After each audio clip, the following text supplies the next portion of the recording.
नमस्कार दोस्तों, स्वागत करता हूं आप सभी लोगों का आप लोगों के अपने YouTube चैनल उत्तर पाठशाला में। दोस्तों, आज की इस वीडियो में हम बात करने वाले हैं जनरल साइंस एमसीक्यू के बारे में, जो आपके एग्जाम प्रयोगशाला सहायक एवं पर्यावरण पर्यवेक्षक के लिए बहुत ही ज्यादा उपयोगी होने वाले हैं। और सिर्फ इसी एग्जाम के लिए नहीं दोस्तों, आपके उन सभी एग्जाम्स के लिए जिस किसी एग्जाम में जनरल साइंस का पोर्शन पूछा जाता है, उन सभी एग्जाम्स के लिए ये सेशन बहुत ही ज्यादा इंपॉर्टेंट होने वाला है। तो सबसे पहले आप सभी लोग इस सेशन को लाइक कर देंगे और सभी उन दोस्तों के साथ उन व्हाट्सएप ग्रुप में शेयर कर देंगे जो किसी भी कॉम्पिटिटिव एग्जाम की तैयारी कर रहे हैं और उनके कॉम्पिटिटिव एग्जाम में जनरल साइंस पूछा जाता है। ठीक है, तो सबसे पहले लाइक एंड शेयर आप लोग कर देंगे। उसके बाद हम आज के सेशन की बात करेंगे। जिन्होंने हमारे पिछले सेशन देखे थे उन सभी को पता होगा कि हम इससे पहले जो सेशन हमने किए थे उसमें हमने दो टाइप के ही क्वेश्चन पूछे थे। तो वैसे ही क्वेश्चन हम आज भी लेके आए हैं। जो आज नए हमारे साथ जुड़े हैं उन लोगों के लिए बता दूं कि एक टाइप के क्वेश्चन हम पूछते हैं जो स्टेटमेंट बेस्ड क्वेश्चन होते हैं, जो हमारे सेशन में इसलिए होते हैं ताकि जो आपके कॉन्सेप्ट है उसमें क्लियरिटी आती रहे। और दूसरे टाइप के क्वेश्चन होते हैं डायरेक्ट क्वेश्चन, जिनके आंसर आपको डायरेक्ट देने होते हैं। तो दो टाइप के क्वेश्चन हमारे इस सेशन में देखने के लिए आप लोगों को मिलते हैं। और जिन्होंने पिछले सेशन नहीं देखे थे उन लोगों के लिए बता दूं कि हम लोग अभी जनरल साइंस एमसीक्यू में क्लास 9th की एनसीईआरटी आधारित प्रश्न को सॉल्व कर रहे हैं। जितने भी हमारे क्लास 9th से एमसीक्यू बन सकते हैं हमारे कॉम्पिटिटिव एग्जाम्स के लिए, उन सभी को हम सॉल्व कर रहे हैं। इससे पहले हम 3 पार्ट कर चुके हैं। अगर मैं बात करूं उन 3 पार्ट्स की, तो पहले पार्ट्स में हमने जो हमारा क्लास 9th की केमिस्ट्री वाला सेक्शन था उससे रिलेटेड सभी एमसीक्यू सेशन हमने कंप्लीट किया था। उसके बाद बात करूं मैं अगर part 2nd and part 3rd की, तो इन दोनों सेशनों में हमने जो हमारे बायोलॉजी वाला सेक्शन था क्लास 9th का, उससे रिलेटेड एनसीईआरटी आधारित प्रश्न यानी कि जो हमारे एमसीक्यू बन सकते थे कॉम्पिटिटिव एग्जाम्स के लिए, वो हमने सॉल्व किए थे। और अगर मैं बात करूं आज के सेशन की, तो आज का सेशन इस सीरीज का पार्ट 4 है। और अगर आप पार्ट 3, पार्ट 2 और पार्ट 1 इन तीनों को देखना चाहते हैं तो आपको लिंक डिस्क्रिप्शन में देखने के लिए मिल जाएगा। आप डिस्क्रिप्शन में दिए गए लिंक के द्वारा इन तीनों वीडियो को देख सकते हैं। और अगर आप हमारे चैनल उत्तर पाठशाला को विजिट करते हैं तो आपको वहां जनरल साइंस एमसीक्यू की एक अलग से प्लेलिस्ट देखने के लिए मिलेगी। आप उसके माध्यम से भी इन पहले की जो हमारे 3 पार्ट हैं उन्हें देख सकते हैं। अब बात करूं आज के पार्ट की, तो आज के पार्ट में हमने क्लास 9th साइंस के जो चैप्टर्स लिए हुए हैं वो है chapter 8, chapter 9, chapter 10, chapter 11 and chapter 12। यानी कि जो ये 5 चैप्टर हैं वो आज के सेशन के लिए जो हमने एमसीक्यू बनाए हुए हैं इन 5 चैप्टरों से बनाए हुए हैं। और इन 5 चैप्टर्स में जो मेनली है, ये सभी चैप्टर्स जो हैं रिलेटेड है फिजिक्स से। ठीक है, इससे पहले हम केमिस्ट्री हम अपनी कंप्लीट कर चुके हैं क्लास 9th की। क्लास 9th की बायोलॉजी हम कंप्लीट कर चुके हैं। और आज जो हम कंप्लीट करेंगे वो हम क्लास 9th की फिजिक्स के चैप्टर्स को कंप्लीट करेंगे। उससे रिलेटेड एमसीक्यू सेशन का आज हम डिस्कशन करेंगे। ठीक है, और अगली क्लास में हम जब हमारा पार्ट 5 आएगा तो अगली क्लास में हम क्लास 10 के जो साइंस से रिलेटेड हमारे एमसीक्यू होंगे हम क्लास 10th के सॉल्व करेंगे। ठीक है, तो आज के लिए 5 चैप्टर्स हैं जिनके लिए हम आज के एमसीक्यू को सॉल्व करने वाले हैं। तो सबसे पहले आप लोगों ने आई होप जो वीडियो है उसे लाइक कर दिया होगा और सभी के साथ शेयर कर दिया होगा। और दोस्तों, आज के सेशन को स्टार्ट करने से पहले मैं आप लोगों को बता दूं कि जो ये वीडियो है इसका पीडीएफ आपको हमारे टेलीग्राम ग्रुप और व्हाट्सएप ग्रुप दोनों जगह देखने के लिए मिलेगा इस वीडियो के बाद। तो आप सभी लोग टेलीग्राम ग्रुप और व्हाट्सएप ग्रुप में जुड़ सकते हैं। जुड़ने के लिए जो लिंक दिए गए हैं वो हमारे डिस्क्रिप्शन बॉक्स में दिए गए हैं। आप उनके माध्यम से हमारे टेलीग्राम और व्हाट्सएप ग्रुप दोनों जगह जुड़ सकते हैं। ठीक है, अब बात करूं आज के सेशन की, तो आज के सेशन में वो लोग जो पार्टिसिपेट करना चाहते हैं तो ये नेसेसरी है कि आपने जो है अपना हमारा जो चैनल है वो सब्सक्राइब किया हो। अगर आपने हमारा चैनल सब्सक्राइब नहीं किया होगा तो आप लाइव चैट पे हमारे क्वेश्चन के आंसर नहीं दे पाएंगे। इसलिए सबसे पहले चैनल को सब्सक्राइब कर लीजिए, उसके बाद ही आप हमारे जो क्वेश्चन है उनके आंसर दे पाएंगे। आज का सेशन स्टार्ट करते हैं। तो आज के सेशन का सबसे पहला सवाल ये रहा। आज के सेशन का जो पहला क्वेश्चन है वो है कि स्थिति में परिवर्तन एक गति है, इसकी व्याख्या निम्नलिखित में से किस या किन रूपों में की जा सकती है। ए ऑप्शन तय की गई दूरी, बी विस्थापन, सी ए और बी दोनों, या डी इनमें से कोई नहीं। तो 4 ऑप्शन आपके पास हैं क्वेश्चन नंबर 1 के लिए। तो आप लोगों को अपना जो आंसर है वो चैट बॉक्स में कमेंट करके देना है। तो क्वेश्चन नंबर 1 है कि स्थिति में परिवर्तन एक गति है, इसकी व्याख्या निम्नलिखित में से किस या किन रूपों में की जा सकती है। ए तय की गई दूरी, बी विस्थापन, सी ए और बी दोनों, या डी इनमें से कोई नहीं। क्वेश्चन नंबर 1 के लिए 4 ऑप्शन आपके पास हैं। आप लोगों को सही आंसर जो आपका है वो लाइव चैट बॉक्स में कमेंट करके बताना है। क्वेश्चन नंबर 1, ये 4 ऑप्शन है, तय की गई दूरी, बी विस्थापन, सी ए और बी दोनों, या डी इनमें से कोई नहीं। हम बढ़ रहे हैं क्वेश्चन नंबर 1 के सही आंसर की ओर, और क्वेश्चन नंबर 1 का जो सही आंसर है वो है ऑप्शन नंबर सी, यानी कि ए और बी दोनों, यानी कि स्थिति में परिवर्तन एक गति है, इसकी व्याख्या तय की गई दूरी और विस्थापन दोनों के माध्यम से की जा सकती है। यानी कि स्थिति में परिवर्तन एक गति है, और जब भी किसी चीज की स्थिति में परिवर्तन होगा, उसमें एक गति आएगी, तो ऑब्वियस सी बात है कि वो एक न्यूनतम दूरी तय करेगी, और न्यूनतम दूरी तय करेगी तो उसमें विस्थापन भी जरूर होगा। इसलिए ए और बी दोनों जो हमारा ऑप्शन नंबर सी कह रहा था, ये बिल्कुल सही है। इसीलिए जिस किसी ने भी ऑप्शन नंबर सी चूज किया था, आप सभी लोग बिल्कुल सही हैं। हम बढ़े क्वेश्चन नंबर 2 के लिए। तो आज के सेशन का क्वेश्चन नंबर 2 ये रहा कि चाल और वेग के संदर्भ में निम्नलिखित कथनों पर विचार कीजिए। पहला कथन, प्रति इकाई समय में वस्तु के द्वारा तय की गई दूरी उसकी चाल है, और प्रति इकाई समय में हुआ विस्थापन उसका वेग है। दूसरा कथन, वेग वस्तु की चाल के साथ साथ उसकी दिशा को भी व्यक्त करता है। तीसरा कथन, चाल और वेग दोनों का मात्रक मीटर प्रति वर्ग सेकंड या मीटर प्रति सेकंड स्क्वायर होता है। तो आपको बताना है कि इन तीनों कथनों में से चाल और वेग के संदर्भ में कौन सा कथन सही है।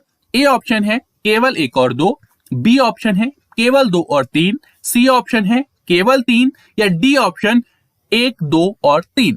तो क्वेश्चन नंबर 2 के लिए आप लोग अपना आंसर कमेंट बॉक्स में कमेंट करेंगे, और आप लोग अपना जो भी ऑप्शन देंगे उसके आगे आप लोग उस क्वेश्चन का नंबर जरूर लिखेंगे। ठीक है, ठीक है। ऑप्शन चूज करने के बाद जो ऑप्शन आप कमेंट करेंगे, ऑप्शन से पहले क्वेश्चन नंबर आप जरूर लिखेंगे। यानी कि अगर मैं इस क्वेश्चन की बात करूं तो इस क्वेश्चन के आंसर इस प्रकार से आप देंगे 2A या 2B या 2C या 2D, यानी कि ऑप्शन के आगे आप लोग क्वेश्चन नंबर जरूर लिखेंगे। और जो भी लोग हमारे साथ नए जुड़े हैं उन लोगों के लिए बता दूं, अगर आप लोग कमेंट नहीं कर पा रहे तो एक बार आप चैनल को सब्सक्राइब कर दीजिए। उसके बाद आप सभी लोग जो हमारे लाइव चैट बॉक्स है इसमें एमसीक्यू सेशन का हिस्सा बन सकते हैं। आप लोग भी अपने आंसर हमें भेज सकते हैं। ठीक है, तो क्वेश्चन नंबर 2 के लिए आपको बताना है चाल और वेग के संदर्भ में इन तीनों कथनों में से कौन सा कथन सही है। आपके पास 4 ऑप्शन है। ए ऑप्शन केवल 1 और 2, बी ऑप्शन केवल 2 और 3, सी ऑप्शन केवल 3, और डी ऑप्शन 1, 2 और 3। ठीक है, तो बात करें क्वेश्चन नंबर 2 के आंसर की ओर, तो क्वेश्चन नंबर 2 का जो सही आंसर है वो है ऑप्शन नंबर ए, यानी कि केवल 1 और 2 कथन सही है, तीसरा कथन गलत है। तो चाल और वेग के संदर्भ में जो हमारा पहला कथन था वो सही है, और दूसरा कथन भी सही है, तीसरा कथन गलत है। तो जिस किसी ने भी क्वेश्चन नंबर 2 के लिए ए ऑप्शन चूज किया था, आप सभी लोग बिल्कुल सही हैं। अगर हम बात करें इस क्वेश्चन के कथन 3 की, तो वो बोल रहा है कि चाल और वेग दोनों का मात्रक मीटर प्रति वर्ग सेकंड या मीटर प्रति सेकंड स्क्वायर होता है। तो ये बिल्कुल गलत है दोस्तों, क्योंकि चाल और वेग दोनों का मात्रक मीटर प्रति सेकंड होता है, ना कि मीटर प्रति वर्ग सेकंड। ठीक है, तो चाल और वेग दोनों का मात्रक क्या होता है, मीटर प्रति सेकंड। इसीलिए ऑप्शन नंबर ए सही है, जो कह रहा है कि 1 और 2 जो कथन है वो सही है, और तीसरा कथन गलत है। आगे बढ़ते हैं अगले क्वेश्चन की ओर। अगला क्वेश्चन ये रहा कि निम्नलिखित कथनों पर विचार कीजिए। पहला कथन, किसी वस्तु के वेग में प्रति इकाई समय में होने वाला परिवर्तन उसका त्वरण एक समान चाल से होता है। दूसरा कथन, वृत्तीय पथ पर एक समान चाल से गतिमान किसी वस्तु की गति उसकी एक समान वृत्तीय गति होती है। तो आपको बताना है कि इन दोनों कथनों में से कौन सा कथन सही है। ऑप्शन नंबर ए केवल एक कथन सही है, ऑप्शन नंबर बी केवल दूसरा कथन सही है, ऑप्शन नंबर सी 1 और 2 दोनों सही हैं, और डी ऑप्शन न तो पहला सही है और न ही दूसरा सही है। तो क्वेश्चन नंबर 3 के लिए आप लोग अपने आंसर लाइव चैट बॉक्स में कमेंट करेंगे। आपके पास 2 कथन है, आपको बताना है कि इन दोनों कथनों में से कौन सा कथन सही है। ऑप्शन नंबर ए केवल पहला कथन सही है, ऑप्शन नंबर बी केवल दूसरा कथन सही है, ऑप्शन नंबर सी पहला और दूसरा दोनों कथन सही है, और ऑप्शन नंबर डी नोटा, यानी कि पहला और दूसरा दोनों कथन सही नहीं है। क्वेश्चन नंबर 3 के लिए आप लोग अपने आंसर देंगे। आपको बताना है कि इन दोनों कथनों में से कौन सा कथन सही है। ठीक है, हम बढ़ रहे हैं क्वेश्चन नंबर 3 के आंसर की ओर, और इस क्वेश्चन का जो सही आंसर है वो है ऑप्शन नंबर सी, यानी कि 1 और 2 दोनों।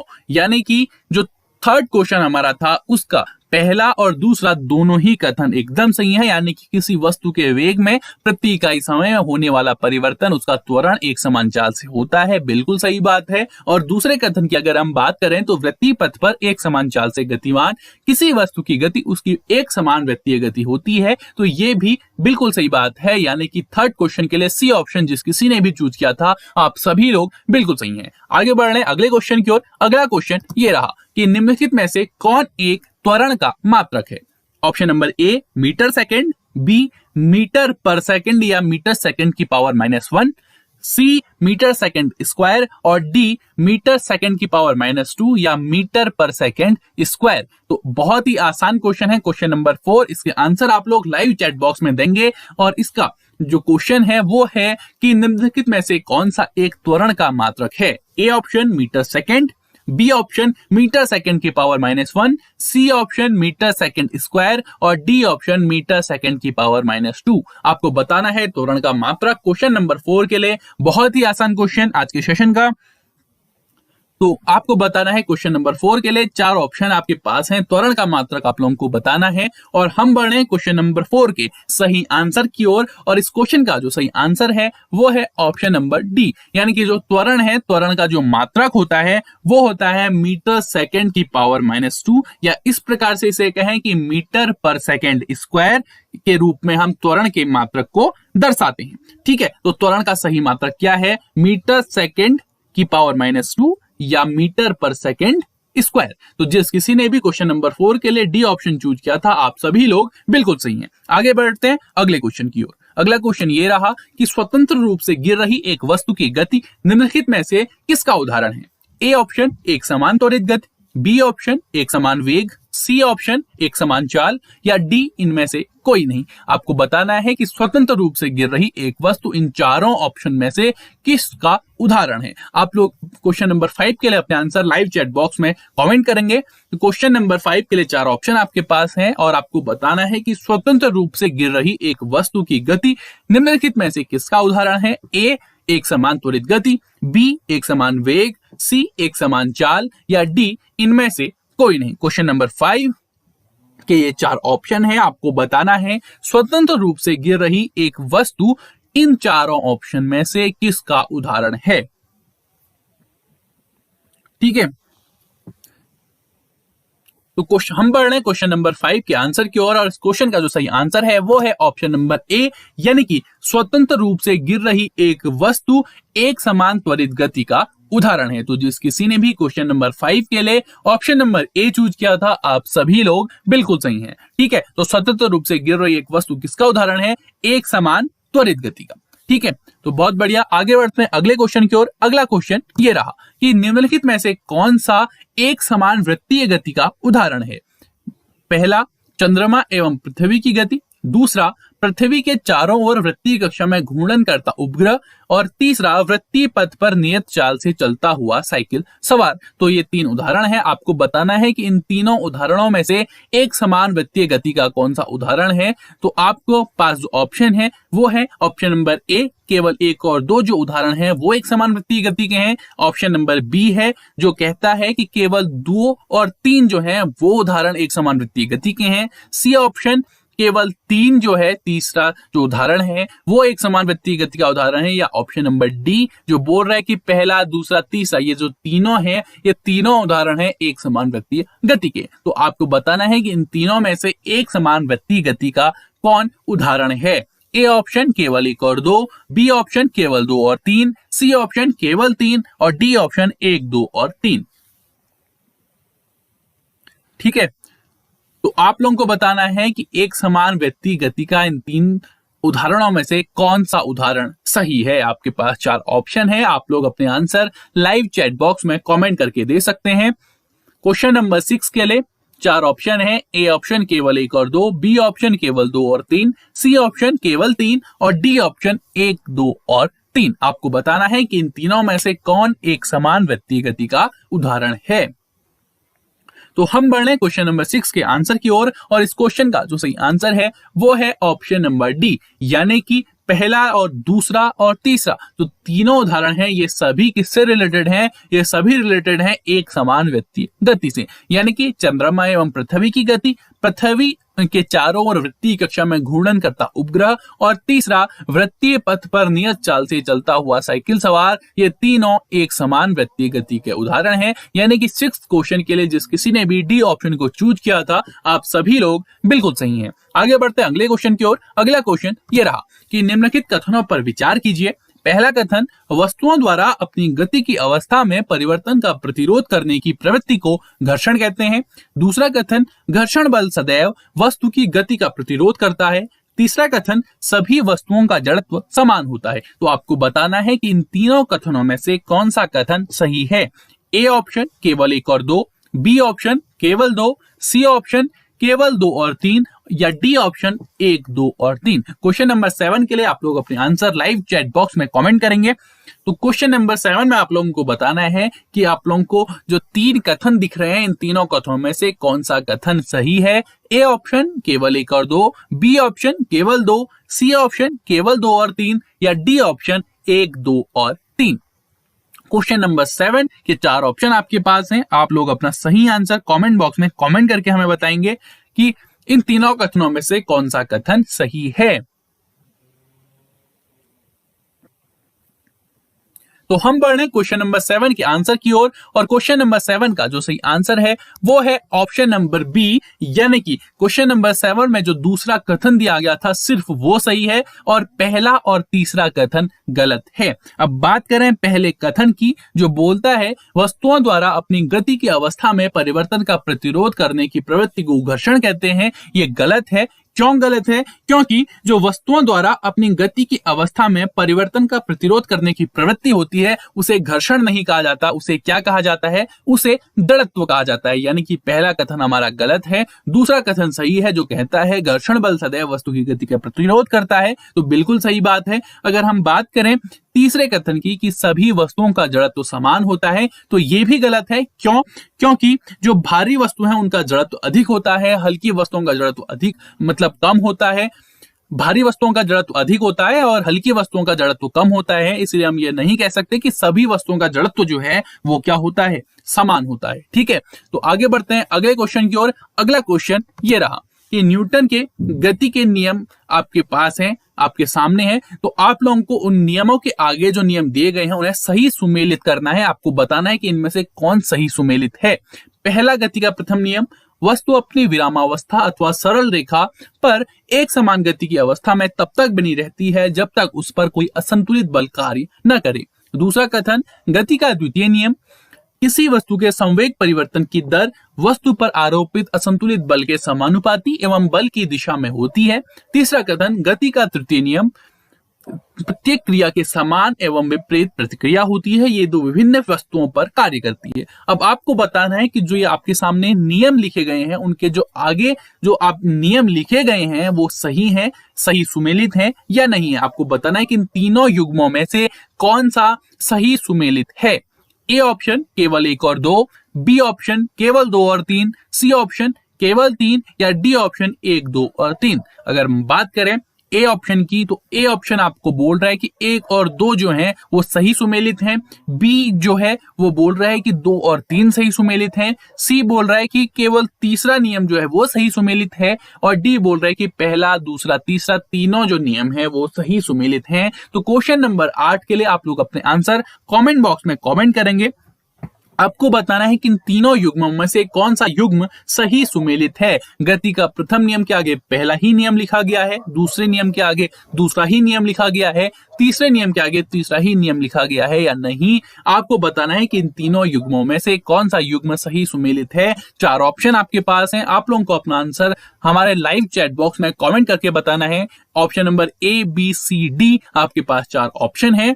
और हम बढ़ रहे हैं क्वेश्चन नंबर 8 के सही आंसर की ओर, और क्वेश्चन नंबर 8 का जो सही आंसर है वो है ऑप्शन नंबर डी, यानी कि जो तीनों नियम आपको दिए गए हैं वो सही सुमेलित हैं, यानी कि गति के प्रथम नियम की हम बात करें, वस्तु अपनी विरामावस्था अथवा सरल रेखा पर एक समान गति की अवस्था में तब तक बनी रहती है जब तक उस पर कोई असंतुलित बल कार्य ना करे। तो पहला नियम तो हमारा बिल्कुल सही हो गया।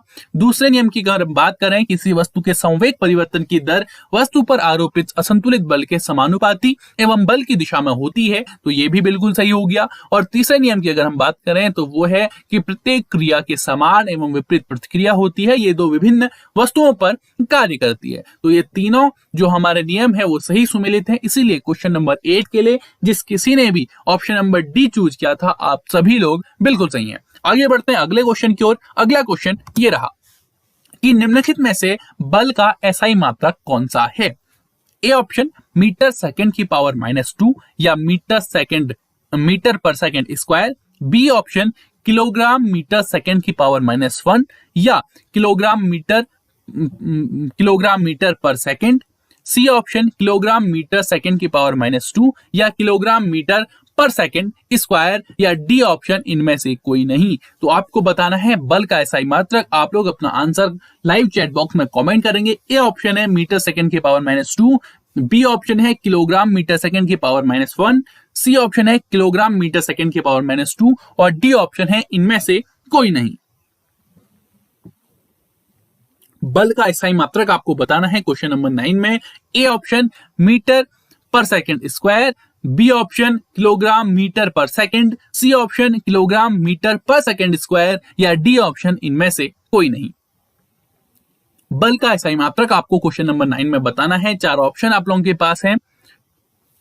ठीक है, हम बढ़ रहे हैं क्वेश्चन नंबर 9 के सही आंसर की ओर और क्वेश्चन नंबर 9 का सही आंसर है ऑप्शन नंबर सी, यानी कि जो बल है उसका जो एसआई मात्रक होता है वो होता है किलोग्राम मीटर सेकंड की पावर -2 या इसे इस प्रकार से भी बोल सकते हैं किलोग्राम मीटर पर सेकंड स्क्वायर। और इसी को क्या कहा जाता है, न्यूटन भी इसी को कहा जाता है। यानी कि बल का एसआई मात्रक क्या है, किलोग्राम मीटर सेकंड की पावर -2। तो जिस किसी ने भी क्वेश्चन नंबर 9 के लिए ऑप्शन नंबर सी चूज किया था, आप सभी लोग बिल्कुल सही हैं। आगे बात करते हैं अगले क्वेश्चन की। अगला क्वेश्चन ये रहा कि निम्नलिखित कथनों पर विचार कीजिए। पहला कथन, वस्तु का संवेग उसके द्रव्यमान एवं वेग का गुणनफल होता है तथा इसकी दिशा वही होती है जो वस्तु के वेग की होती है। दूसरा कथन, दो वस्तुओं का कुल संवेग टकराने की प्रक्रिया में अपरिवर्तनीय या संरक्षित रहता है। आपको बताना है कि इन दोनों कथनों में से कौन सा कथन सही है। ए ऑप्शन केवल एक कथन सही है, बी ऑप्शन केवल दूसरा कथन सही है, सी ऑप्शन 1 और 2 दोनों सही है या डी ऑप्शन न तो पहला सही है नहीं दूसरा सही है। तो क्वेश्चन नंबर 10 के लिए आप लोग अपने आंसर हमारे लाइव चैट बॉक्स में कमेंट करके हमें देंगे। तो क्वेश्चन नंबर 10 में आप लोगों को बताना है कि इन दोनों कथनों में से कौन सा कथन सही है। ऑप्शन नंबर ए केवल पहला कथन सही है, ऑप्शन नंबर बी केवल दूसरा कथन सही है, ऑप्शन नंबर सी 1 और 2 दोनों कथन सही हैं या ऑप्शन नंबर डी ना तो पहला कथन सही है नहीं दूसरा कथन सही है। ठीक है, तो हम पढ़ रहे हैं क्वेश्चन नंबर 10 के आंसर की ओर और क्वेश्चन नंबर 10 का जो सही आंसर है वो है ऑप्शन नंबर सी, यानी कि 1 और 2 दोनों, यानी कि जो हमारे सामने जो दो कथन हैं ये दोनों बिल्कुल सही हैं। यानी कि वस्तु का संवेग उसके द्रव्यमान एवं वेग का गुणनफल होता है तथा इसकी दिशा वही होती है जो वस्तु के वेग की होती है, तो बिल्कुल सही है। और दूसरे की अगर हम बात करें तो दो वस्तुओं के संवेग का योग टकराने से पहले और टकराने के बाद बराबर रहता है जबकि उन पर कोई असंतुलित बल कार्य ना कर रहा हो, या हम इस प्रकार से बोलें कि दो वस्तुओं का कुल संवेग टकराने की प्रक्रिया में अपरिवर्तनीय या संरक्षित रहता है। तो यानी कि दूसरा कथन भी हमारा बिल्कुल सही है। अगर मैं बात करूं दूसरे कथन की जो बोलता है कि दो वस्तुओं का कुल संवेग टकराने की प्रक्रिया में अपरिवर्तनीय या संरक्षित रहता है, ये किसका नियम है? दो वस्तुओं का कुल संवेग टकराने की प्रक्रिया में अपरिवर्तनीय या संरक्षित रहता है, ये किसका नियम है? अगर आप में से किसी को पता है तो आप लोग कमेंट करके जरूर बताएं कि जो दूसरा कथन है ये किसका नियम है। इसे हम इस प्रकार से भी बोल सकते हैं कि दो वस्तुओं के संवेग का योग टकराने के पहले और टकराने के बाद बराबर रहता है जबकि उन पर कोई असंतुलित बल कार्य न कर रहा हो। तो आपको बताना है कि दूसरा कथन किसका नियम है, क्या बोला जाता है इस नियम को। ठीक है, दो वस्तुओं का कुल संवेग टकराने की प्रक्रिया में अपरिवर्तनीय या संरक्षित रहता है, तो जो ये नियम है इसे कहा जाता है संवेग संरक्षण का नियम। क्या कहा जाता है? संवेग संरक्षण का नियम, जो बोलता है दो वस्तुओं का कुल संवेग टकराने की प्रक्रिया में अपरिवर्तनीय या संरक्षित रहता है, या दूसरे शब्दों में हम बोलें कि दो वस्तुओं के संवेग का योग टकराने के पहले और टकराने के बाद बराबर रहता है, जबकि उन पर कोई असंतुलित बल कार्य ना कर रहा हो, और इसे क्या कहा जाता है? संवेग संरक्षण का नियम। आगे बढ़ते हैं क्वेश्चन नंबर 11 की ओर। क्वेश्चन नंबर 11 ये रहा कि निम्नलिखित में से कौन सा संवेग का एसआई मात्रक है? A option kilogram metre second की power -3, B option kilogram metre second की power -1, C option kilogram metre second square, या D option kilogram metre second. आपको बताना है कि इसमें से कौन सा संवेग का एसआई मात्रक है। क्वेश्चन नंबर 11 के लिए आप लोग अपने जो आंसर हैं वो हमारे लाइव चैट बॉक्स में कमेंट करेंगे। क्वेश्चन नंबर 11 में आप लोगों को बताना है कि इन निम्नलिखित में से कौन सा संवेग का एसआई मात्रक है। Option number A kilogram metre पर second cube, B option kilogram metre पर second, C option kilogram metre second square, या D option kilogram metre second. आपको बताना है कि निम्नलिखित में से कौन सा संवेग का एसआई मात्रक है। आपके पास 4 ऑप्शन है, ए, बी, सी और डी। आपको बताना है कि संवेग का एसआई मात्रक इनमें से कौन सा है। अगर हम बात करें क्वेश्चन नंबर 11 के सही आंसर की, तो क्वेश्चन नंबर 11 का जो सही आंसर है वो है ऑप्शन नंबर बी, यानी कि जो संवेग है उसका जो एसआई मात्रक होता है वो होता है किलोग्राम मीटर सेकंड की पावर -1 या किलोग्राम मीटर पर सेकंड। ठीक है, तो किलोग्राम मीटर पर सेकंड होता है संवेग का एसआई मात्रक। ठीक है, तो किलोग्राम मीटर सेकंड की पावर -1 इसका सही आंसर है। तो जिस किसी ने भी क्वेश्चन नंबर 11 के लिए ऑप्शन नंबर बी सेलेक्ट किया था, आप सभी लोग बिल्कुल सही हैं। आगे बढ़ने अगले क्वेश्चन की ओर। अगला क्वेश्चन ये रहा कि निम्नलिखित में से कौन सा न्यूटन के द्वितीय नियम का उदाहरण है। आपके पास पहला उदाहरण है, किसी मोटर गाड़ी में यात्रा करते समय ब्रेक लगाने पर शरीर का आगे की ओर चले जाना। दूसरा उदाहरण है, किसी तीव्र गति की कैरम की गोटी या स्ट्राइकर से टकराकर ढेरी के सबसे नीचे वाली गोटी का ही ढेरी से बाहर निकलना। तीसरा उदाहरण, क्रिकेट में खेल में कैच लपकने के लिए क्षेत्र रक्षक का गेंद के साथ अपने हाथों को धीरे धीरे पीछे की ओर खींचना। तो आपको बताना है कि इन तीनों उदाहरणों में से कौन सा उदाहरण न्यूटन के द्वितीय नियम का उदाहरण है। आपको जो ऑप्शन है वो है ऑप्शन नंबर ए केवल 1 और 2, ऑप्शन नंबर बी केवल 2 और 3, ऑप्शन नंबर सी केवल 3, या ऑप्शन नंबर डी 1, 2 और 3। ठीक है, 1, 2 और 3 जो आपके सामने उदाहरण है, इन तीनों में से आपको बताना है कि इन तीनों में से कौन न्यूटन के द्वितीय नियम का उदाहरण है। आपके पास 4 ऑप्शन है, आप लोग अपना सही आंसर हमारे लाइव चैट बॉक्स में कमेंट करके हमें बताएंगे। ठीक है, क्वेश्चन नंबर 12। क्वेश्चन नंबर 12 में आपने बताना है कि इन तीनों में से कौन सा न्यूटन के द्वितीय नियम का उदाहरण है।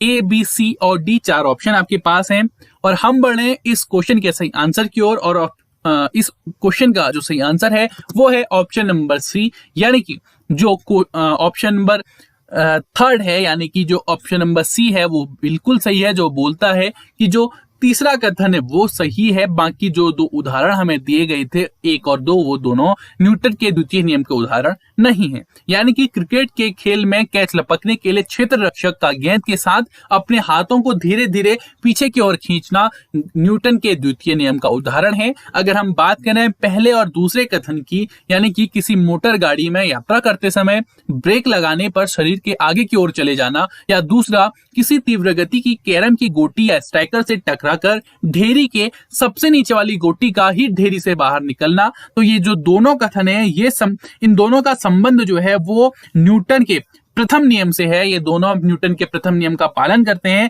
और न्यूटन के प्रथम नियम को ही हम क्या कहते हैं, जड़त्व का नियम भी कहते हैं। इसीलिए पहला और दूसरा जो उदाहरण है वो न्यूटन के द्वितीय नियम से संबंधित नहीं है, इसीलिए वो गलत है। और तीसरा उदाहरण न्यूटन के द्वितीय नियम से संबंधित है, इसीलिए वो सही है। इसीलिए 12 क्वेश्चन के लिए ऑप्शन नंबर सी हमारा राइट आंसर है। आगे बढ़ते हैं अगले क्वेश्चन की ओर। अगला क्वेश्चन ये रहा कि आपको बताना है कि निम्नलिखित में से किन पुस्तकों का संबंध गैलीलियो गैलीली से है?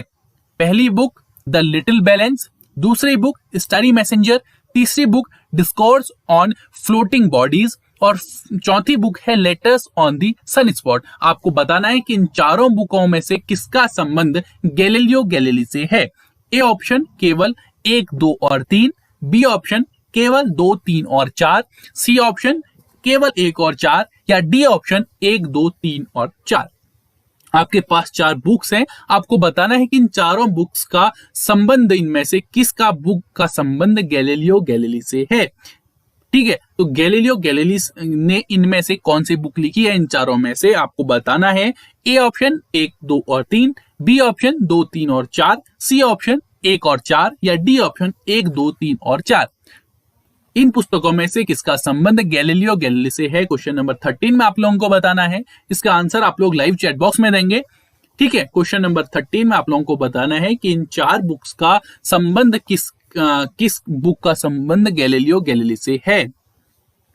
इन चारों बुकों में से किसका संबंध गैलीलियो गैलीली से है? 4 बुक हैं। पहली बुक द लिटिल बैलेंस, दूसरी बुक स्टारी मैसेंजर, तीसरी book discourse on floating bodies and fourth book letters on the sunspot.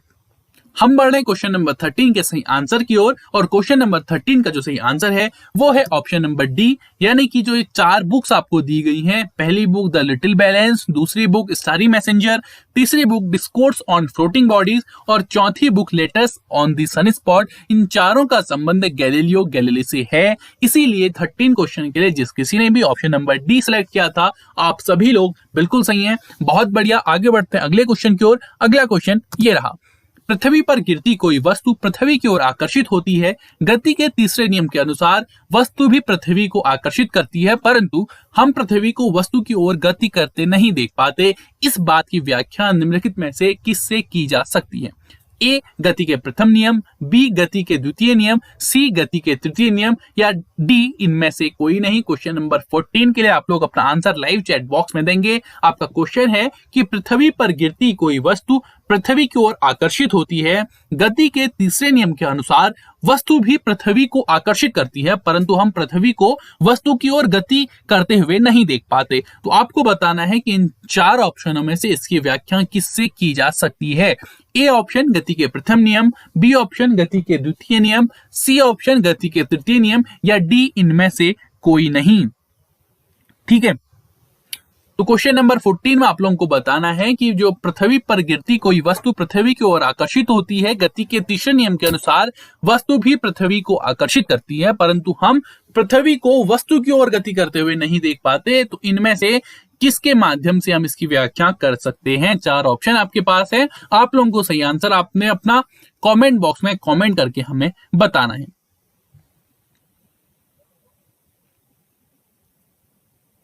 ठीक है, और हम बढ़ रहे हैं क्वेश्चन नंबर 14 के सही आंसर की ओर और क्वेश्चन नंबर 14 का जो सही आंसर है वो है ऑप्शन नंबर बी, यानी कि गति के द्वितीय नियम के अनुसार हम इसकी व्याख्या कर सकते हैं। यानी कि जो पृथ्वी पर गिरती कोई वस्तु पृथ्वी की ओर आकर्षित होती है। गति के तीसरे नियम के अनुसार वस्तु भी पृथ्वी को आकर्षित करती है, परंतु हम पृथ्वी को वस्तु की ओर गति करते नहीं देख पाते। ठीक है, तो गति के तीसरे नियम के अनुसार वस्तु भी पृथ्वी को आकर्षित करती है, लेकिन गति के दूसरे नियम के अनुसार किसी दिए हुए बल के लिए त्वरण वस्तु के द्रव्यमान के व्युत्क्रमानुपाती होता है। यह हमारा गति का दूसरा नियम कहता है, यानी कि द्रव्यमान जितना अधिक होगा बल उतना ही क्या लगेगा? अधिक लगेगा। और पृथ्वी की अपेक्षा वस्तु का जो द्रव्यमान होता है वो बिल्कुल नगण्य होता है, इसीलिए हम जो है पृथ्वी को वस्तु की ओर गति करते हुए नहीं देखते। इसीलिए इसकी जो व्याख्या कौन करता है? गति का द्वितीय नियम करता है।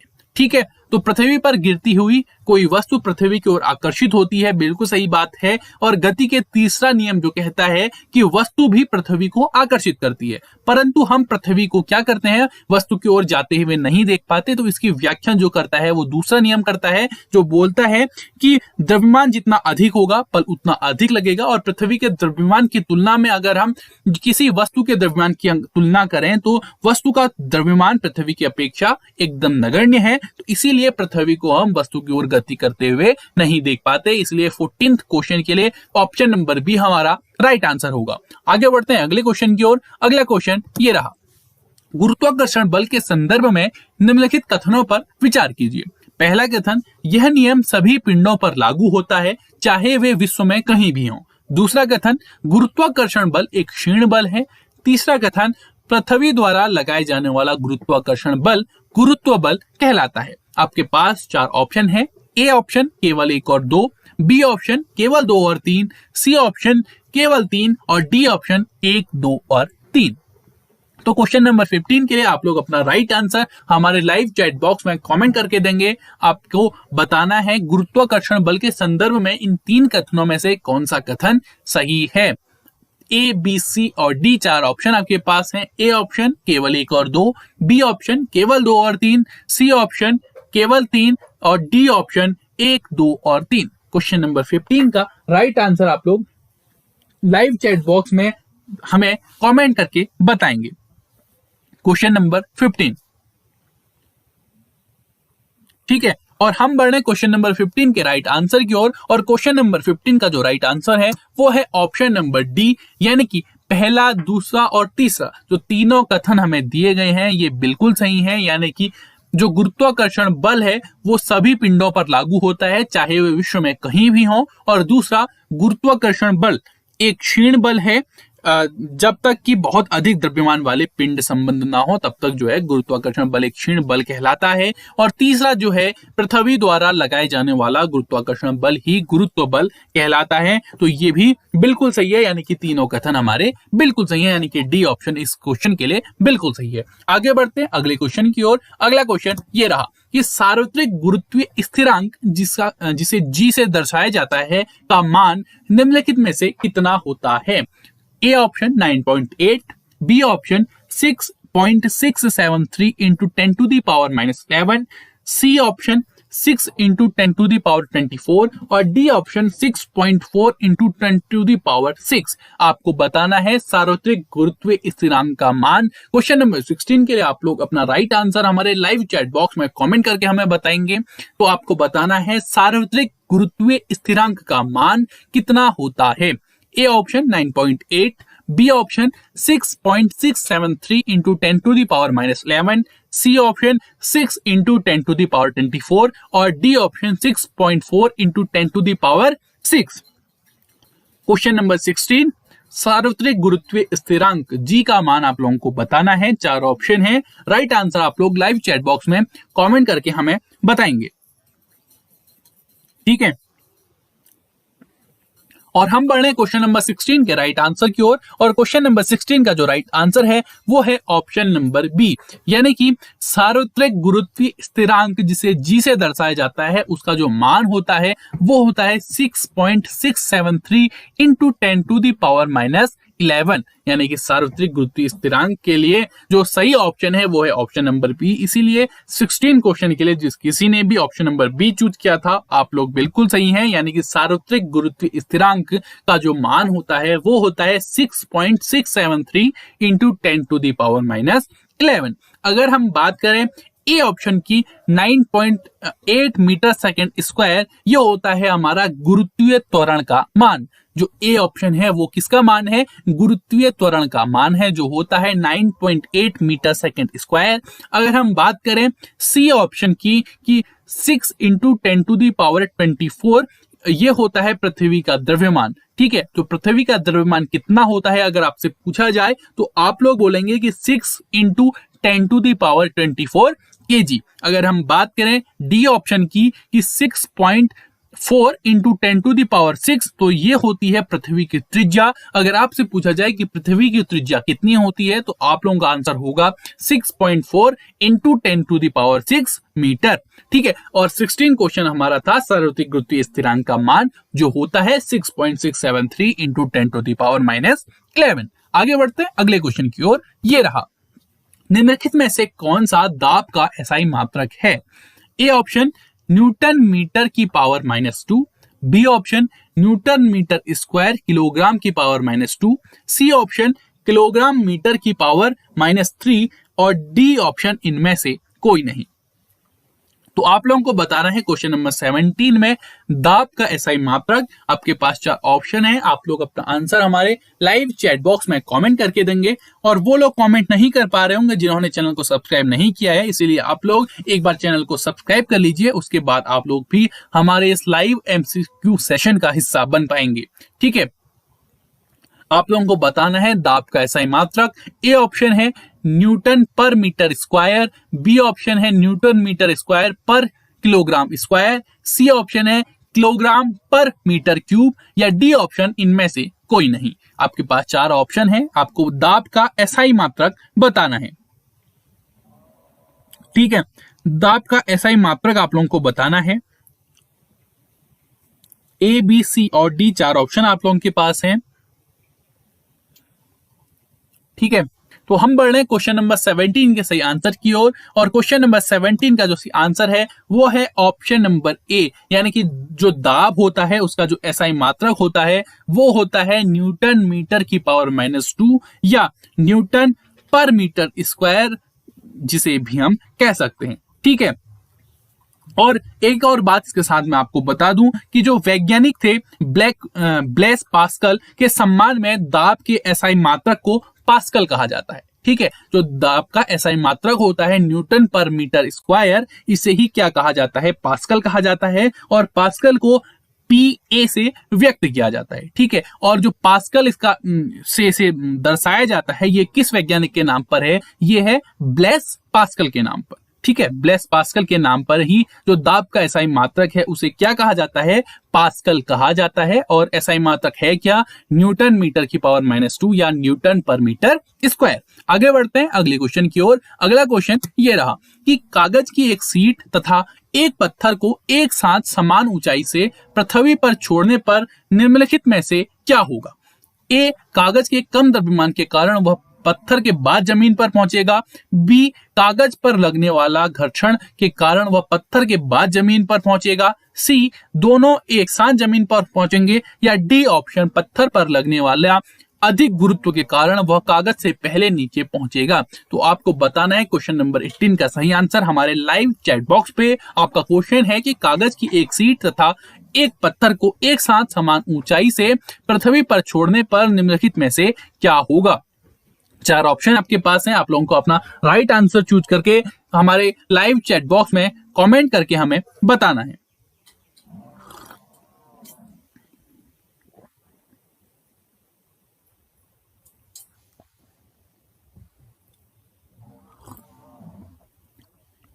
तो हम बढ़ रहे हैं क्वेश्चन नंबर 18 के सही आंसर की ओर। और क्वेश्चन नंबर 18 का जो आंसर है वो है ऑप्शन नंबर बी, यानी कि जो क्वेश्चन नंबर 18 का जो बी ऑप्शन है जो बोल रहा है कि कागज पर लगने वाले घर्षण के कारण वह पत्थर के बाद जमीन पर पहुंचेगा, एकदम सही है। यानी कि जब कभी भी हम कागज की एक सीट तथा एक पत्थर को एक समान ऊंचाई से पृथ्वी पर छोड़ेंगे तो कागज पर लगने वाले घर्षण के कारण वह पत्थर के बाद जमीन पर पहुंचेगा। ऐसा क्यों होगा, क्योंकि कागज पर लगने वाला वायु का प्रतिरोध पत्थर पर लगने वाले प्रतिरोध से अधिक होगा, इसीलिए कागज पर लगने वाले घर्षण के कारण वह पत्थर के बाद जमीन पर पहुंचेगा। इसीलिए क्वेश्चन नंबर 18 के लिए जो ऑप्शन नंबर बी है वो एकदम सही है। आगे बढ़ते हैं अगले क्वेश्चन की ओर। अगला क्वेश्चन ये रहा कि निम्नलिखित कथनों पर विचार कीजिए। पहला कथन, गुरुत्वीय बल पृथ्वी तल से ऊंचाई बढ़ने पर बढ़ता है परंतु ध्रुवों से विषुवत वृत्त की ओर घटता है। दूसरा कथन, किसी वस्तु का द्रव्यमान पृथ्वी पर या अन्य ग्रह पर भी उतना ही रहता है परंतु भार स्थान के साथ परिवर्तित हो सकता है। तो आपको बताना है इन दोनों कथनों में से कौन सा कथन सही है। ए, केवल एक कथन सही है। बी, केवल दूसरा कथन सही है। सी, 1 और 2 दोनों कथन सही हैं। या डी, ना तो पहला कथन सही है नहीं दूसरा कथन सही है। ठीक है, तो क्वेश्चन नंबर 19 के लिए आपको 2 कथन दिए गए हैं, आप लोगों को बताना है कि इन दोनों कथनों में से कौन सा कथन सही है। ए ऑप्शन केवल 1, बी ऑप्शन केवल 2, सी ऑप्शन केवल 1 और 2 और डी ऑप्शन न तो 1 नहीं 2। ठीक है, तो क्वेश्चन नंबर 19 के लिए आप लोग अपना राइट आंसर हमारे लाइव चैट बॉक्स में कमेंट करके हमें बताएंगे। ठीक है, तो क्वेश्चन नंबर 19 के लिए 4 ऑप्शन आप लोगों के पास हैं और आपको बताना है कि इन दोनों कथनों में से कौन सा कथन सही है। ठीक है,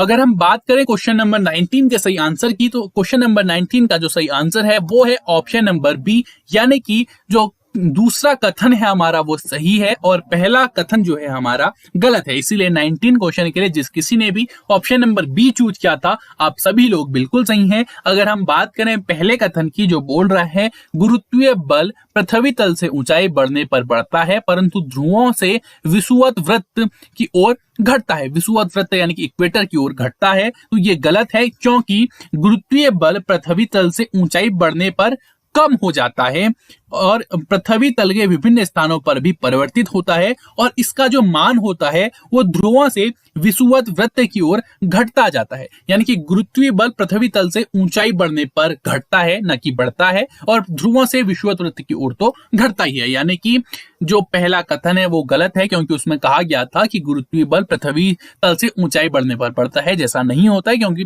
गुरुत्वीय बल पृथ्वी तल से ऊंचाई बढ़ने पर क्या होता है, घटता है। और दूसरा कथन हमारा सही है, क्योंकि वो कह रहा है कि किसी वस्तु का द्रव्यमान पृथ्वी पर या अन्य ग्रह पर भी उतना ही रहता है परंतु भार स्थान के साथ परिवर्तित हो सकता है। ठीक है, इसलिए दूसरा कथन सही है, पहला कथन गलत है। आगे बढ़ते हैं अगले क्वेश्चन की ओर। अगला क्वेश्चन ये रहा कि निम्नलिखित कथनों पर विचार कीजिए। पहला कथन, पृथ्वी के चारों ओर चंद्रमा की गति अपकेंद्री बल के कारण होती है। दूसरा कथन, चंद्रमा का द्रव्यमान पृथ्वी की अपेक्षा कम होता है। तो आपको बताना है कि इन दोनों कथनों में से कौन सा कथन सही है। ए ऑप्शन केवल एक, बी ऑप्शन केवल दो, तो सी ऑप्शन एक और दो दोनों, या डी ऑप्शन न तो पहला नहीं दूसरा। तो क्वेश्चन नंबर 20 के लिए आप लोग जो सही आंसर है वो हमारे लाइव चैट बॉक्स में कमेंट करके हमें बताएंगे। आपको बताना है कि इन दोनों कथनों में से कौन सा कथन सही है। ऑप्शन नंबर ए, बी, सी और डी, आपके पास 4 ऑप्शन है। आप लोग जो अपना आंसर दे रहे हैं उसके आगे आप लोग क्वेश्चन नंबर भी जरूर लिखें, ठीक है। और जो ये वीडियो है इसका पीडीएफ आपको हमारे जो टेलीग्राम ग्रुप है और व्हाट्सएप ग्रुप है इसमें देखने के लिए मिलेगा। तो आप लोग हमारे टेलीग्राम ग्रुप और व्हाट्सएप ग्रुप दोनों से जुड़ सकते हैं। दोनों के लिंक आपको डिस्क्रिप्शन बॉक्स में देखने के लिए मिल जाएंगे। और जैसे ये सेशन कंप्लीट होता है उसके बाद आप सभी लोग इस सेशन को शेयर कर देंगे और जितने भी नए लोग हमारे साथ जुड़े हैं वो सेशन को एक बार लाइक कर देंगे, ठीक है। हमारा क्वेश्चन नंबर 20 चल रहा है और हम क्वेश्चन नंबर 20 के सही आंसर की ओर बढ़ रहे हैं। और क्वेश्चन नंबर 20 का जो सही आंसर है वो है ऑप्शन नंबर बी, यानी कि ऑप्शन नंबर बी क्वेश्चन 20 के लिए बिल्कुल सही है। यानी कि चंद्रमा का द्रव्यमान पृथ्वी की अपेक्षा कम है, बिल्कुल सही बात है। लेकिन अगर हम बात करें पहले कथन की कि पृथ्वी के चारों ओर चंद्रमा की गति अपकेंद्रीय बल के कारण होती है, तो ये एक गलत कथन है। क्यों गलत है? क्योंकि जो पृथ्वी के चारों ओर चंद्रमा की गति होती है वो अपकेंद्रीय बल के कारण नहीं होती, वो होती है अभिकेंद्रीय बल के कारण। अभिकेंद्रीय बल के कारण पृथ्वी के चारों ओर चंद्रमा की गति होती है, ठीक है। तो क्वेश्चन नंबर 20 के लिए ऑप्शन नंबर बी बिल्कुल सही था। इसीलिए क्वेश्चन नंबर 20 का जो ऑप्शन बी जिसने भी दिया था आप सभी लोग बिल्कुल सही हैं। आगे बढ़ते अगले क्वेश्चन की ओर। अगला क्वेश्चन ये रहा कि चंद्रमा पर किसी वस्तु का भार पृथ्वी पर भार की तुलना में होगा। ए ऑप्शन 6 गुना अधिक, बी ऑप्शन 1/6वां भाग, सी ऑप्शन 1/66वां भाग, या डी ऑप्शन 66 गुना अधिक। ये क्वेश्चन आपसे एग्जाम में पहले भी पूछा जा चुका है। तो क्वेश्चन नंबर 21 का आंसर आप लोग लाइव चैट बॉक्स में कमेंट करके हमें बताएंगे। तो आपको बताना है कि चंद्रमा पर किसी वस्तु का भार पृथ्वी की भार की तुलना में कितना होगा। ए 6 गुना अधिक, बी 1/6वां भाग, सी ऑप्शन 1/66वां भाग, या डी ऑप्शन 66 गुना अधिक। क्वेश्चन नंबर 21 का आंसर आप लोग लाइव चैट बॉक्स में कमेंट करके हमें बताएंगे, ठीक है।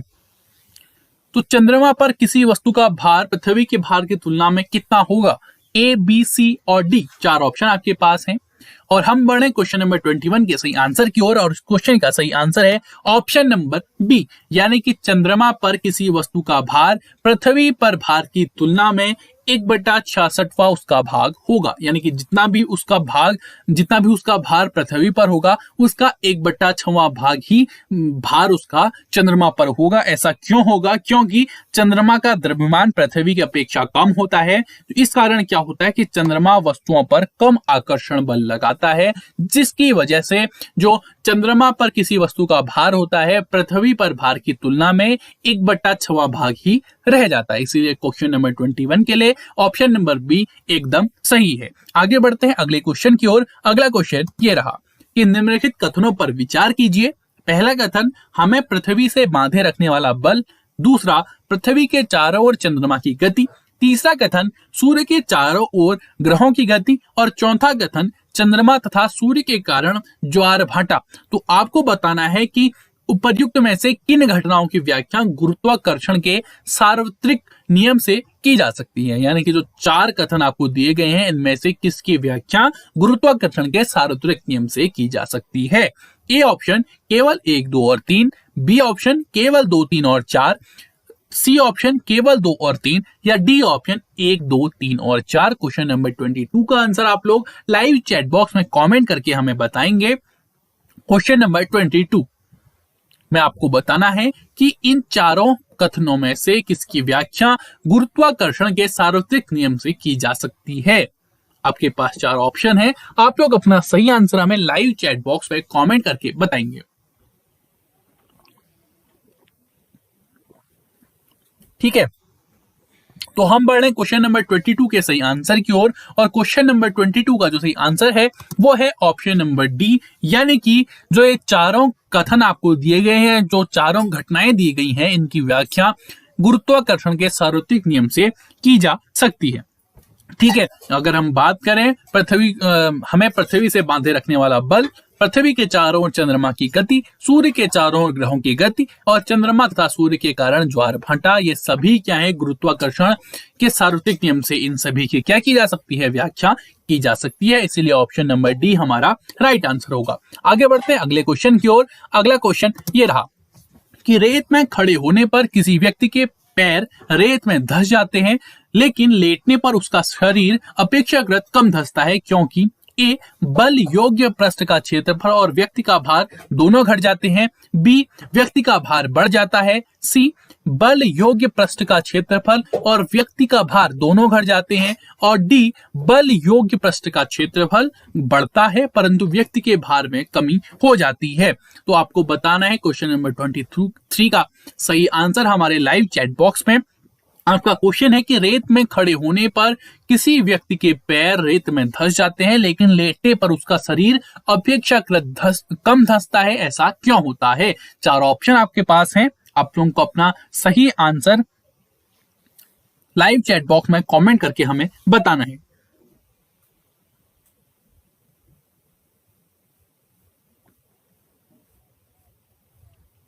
ठीक है, हम बढ़ रहे क्वेश्चन नंबर 23 के सही आंसर की ओर। और इस क्वेश्चन का सही आंसर है ऑप्शन नंबर ए, यानी कि बल योग्य पृष्ठ का क्षेत्रफल और व्यक्ति का भार दोनों घट जाते हैं। यानी कि जब भी ऐसा हो कि रेत में खड़े होने पर किसी व्यक्ति के पैर धंस जाते हैं, लेकिन लेटने पर उसके शरीर अपेक्षाकृत कम धंसता है, ऐसा इसीलिए होता है क्योंकि लेटने पर बल योग्य पृष्ठ का क्षेत्रफल और व्यक्ति का भार दोनों क्या होते हैं, घट जाते हैं। ठीक है, आगे बढ़ते हैं अगले क्वेश्चन की ओर। अगला क्वेश्चन ये रहा कि द्रवों के संदर्भ में निम्नलिखित कथनों पर विचार कीजिए। पहला कथन, किसी तरल में डुबोए जाने पर सभी वस्तुओं पर उत्प्लावन बल लगता है। दूसरा कथन, द्रव के घनत्व से अधिक घनत्व की वस्तुएं द्रव पर तैरती हैं। तीसरा कथन, द्रवों के घनत्व को मापने के लिए हाइड्रोमीटर का प्रयोग किया जाता है। तो आपको बताना है कि उपर्युक्त कथनों में से कौन सा कथन सही है। ए ऑप्शन केवल 1 और 2, बी ऑप्शन केवल 2, सी ऑप्शन केवल 1 और 3, या डी ऑप्शन 1, 2 और 3। ठीक है, तो क्वेश्चन नंबर 24 का आंसर आप लोग लाइव चैट बॉक्स में कमेंट करके हमें बताएंगे। आपको बताना है कि द्रवों के संदर्भ में इन 3 कथनों में से कौन सा कथन सही है। ए, बी, सी और डी 4 ऑप्शन आपके पास हैं। आप लोगों को अपना सही आंसर लाइव चैट बॉक्स में कमेंट करके हमें बताना है।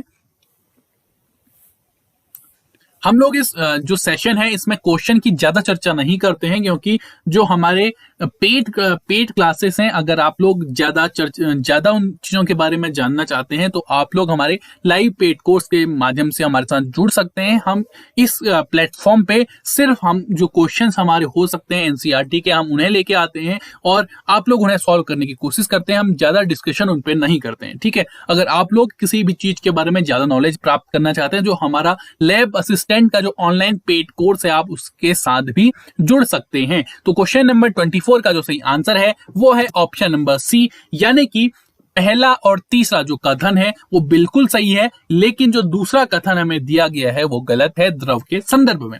अगर बात करें पहले कथन की कि किसी तरल में डुबोए जाने पर सभी वस्तुओं पर उत्प्लावन बल लगता है, तो ये बिल्कुल सही बात है, ठीक है। और इस उत्प्लावन बल का मान कितना होगा और इस उत्प्लावन बल का परिणाम कितना होगा यह आर्किमिडीज के सिद्धांत से पता लगाया जा सकता है। और हम बात करें दूसरे कथन की कि द्रव के घनत्व से अधिक घनत्व की वस्तुएं द्रव पर तैरती हैं, तो ये बिल्कुल गलत है, क्योंकि द्रव के घनत्व से कम घनत्व की वस्तुएं तैरती हैं और अधिक घनत्व की वस्तुएं द्रव पर डूब जाती हैं, इसलिए दूसरा कथन जो है वो गलत है। और तीसरे कथन की अगर हम बात करें, द्रवों के घनत्व को मापने के लिए हाइड्रोमीटर का प्रयोग किया जाता है, तो ये भी बिल्कुल सही बात है, इसलिए क्वेश्चन नंबर 24 के लिए ऑप्शन नंबर सी हमारा राइट आंसर होगा। आगे बढ़ते हैं अगले क्वेश्चन की ओर। अगला क्वेश्चन ये रहा, निम्नलिखित पर विचार कीजिए। पहला, उन्होंने गुरुत्वाकर्षण के सार्वत्रिक नियम की खोज की। दूसरा, उन्होंने गणित की एक नई शाखा कलन यानी कि कैलकुलस की खोज की।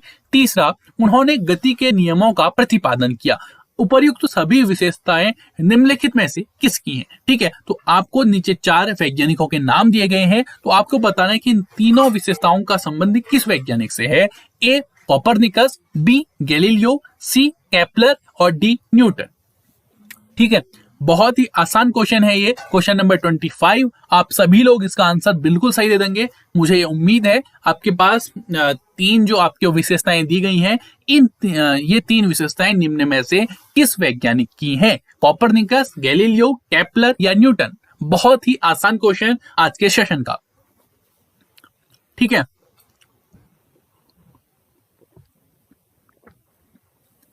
तो हम बढ़ रहे हैं क्वेश्चन नंबर 25 के सही आंसर की ओर, और क्वेश्चन नंबर 25 का सही आंसर है ऑप्शन नंबर डी, यानी कि जो ये तीनों विशेषताएं हैं ये किसकी हैं? ये है वैज्ञानिक न्यूटन की, यानी कि न्यूटन ने गुरुत्वाकर्षण के सार्वत्रिक नियम की खोज की। न्यूटन ने ही गणित की एक नई शाखा कलन यानी कि कैलकुलस की खोज की, और न्यूटन ने ही गति के नियमों का प्रतिपादन किया, यानी कि ये तीनों विशेषताएं न्यूटन से ही संबंधित थी। इसीलिए 25 का जो सही आंसर है वो है ऑप्शन नंबर डी। इसीलिए ऑप्शन नंबर डी जिस किसी ने भी चूज किया था, आप सभी लोग बिल्कुल सही हैं। बहुत बढ़िया, आगे बढ़ते हैं अगले क्वेश्चन की ओर। अगला क्वेश्चन ये रहा कि निम्नलिखित कथनों पर विचार कीजिए। पहला कथन, किसी पिंड का विस्थापन शून्य है तो बल द्वारा उस पिंड पर किया गया कार्य भी शून्य होगा। दूसरा कथन, ऊर्जा को न तो उत्पन्न किया जा सकता है न ही इसका विनाश किया जा सकता है, परंतु इसका एक रूप से दूसरे रूप में रूपांतरण किया जा सकता है। तो उपर्युक्त कथनों में से कौन सा कथन सही है आप लोगों को बताना है। ए ऑप्शन केवल 1 और 2, बी ऑप्शन केवल 2, सी ऑप्शन 1 और 2 दोनों, और डी ऑप्शन न तो 1 नहीं 2। तो क्वेश्चन नंबर 26 का आंसर आप लोग हमारे लाइव चैट बॉक्स में कमेंट करके हमें बताएंगे, ठीक है। आपके पास 4 ऑप्शन है, आप लोगों को बताना है कि इन दोनों कथनों में से कौन सा कथन सही है,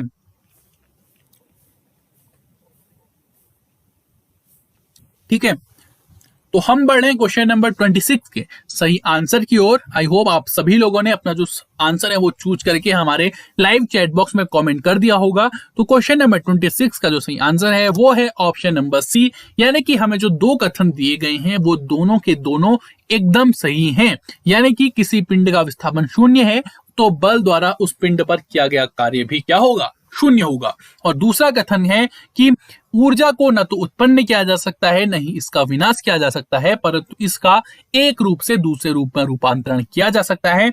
यह भी बिल्कुल सही बात है, और इसे ही क्या कहा जाता है? इसे ही क्या कहा जाता है?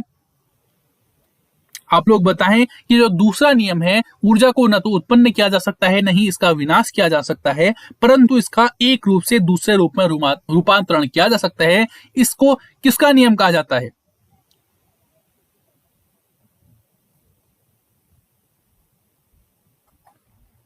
इसे कहा जाता है दोस्तों ऊर्जा संरक्षण का नियम। ऊर्जा संरक्षण का नियम कहता है कि ऊर्जा को न तो उत्पन्न किया जा सकता है और न ही इसका विनाश किया जा सकता है, परंतु इसका एक रूप से दूसरे रूप में रूपांतरण किया जा सकता है। तो ये क्या है? ऊर्जा संरक्षण का नियम। आगे बढ़ते हैं अगले क्वेश्चन की ओर। अगला क्वेश्चन ये रहा कि निम्नलिखित कथनों पर विचार कीजिए।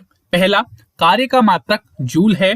दूसरा, शक्ति का मात्रक वाट है, तीसरा ऊर्जा का मात्रक न्यूटन है। आपको बताना है कि इन तीनों कथनों में से कौन सा कथन सही नहीं है। ठीक है, ध्यान रखिएगा कि आपको इन तीनों कथनों में से कौन सा कथन सही नहीं है आप लोगों को बताना है। ए केवल 1 और 2, बी केवल 2 और 3, सी केवल 3 या डी 1, 2 और 3। ठीक है, तो आपके पास 3 कथन है, आपको बताना है कि इन तीनों कथनों में से कौन सा कथन सही नहीं है। पहला कार्य का मात्रक जूल है, दूसरा शक्ति का मात्रक वाट है, तीसरा ऊर्जा का मात्रक न्यूटन है। इससे रिलेटेड 4 ऑप्शन आपके पास हैं। आप लोगों को उन चारों ऑप्शनों में से ये बताना है कि इनमें से, इन तीनों कथनों में से कौन सा कथन सही नहीं है। ठीक है, क्वेश्चन नंबर 27 का आंसर आप लोग लाइव चैट बॉक्स में कमेंट करके हमें बताएंगे। क्वेश्चन नंबर 27, ए ऑप्शन केवल 1 और 2, बी ऑप्शन केवल 2 और 3, सी ऑप्शन केवल 3 और डी ऑप्शन 1, 2 और 3।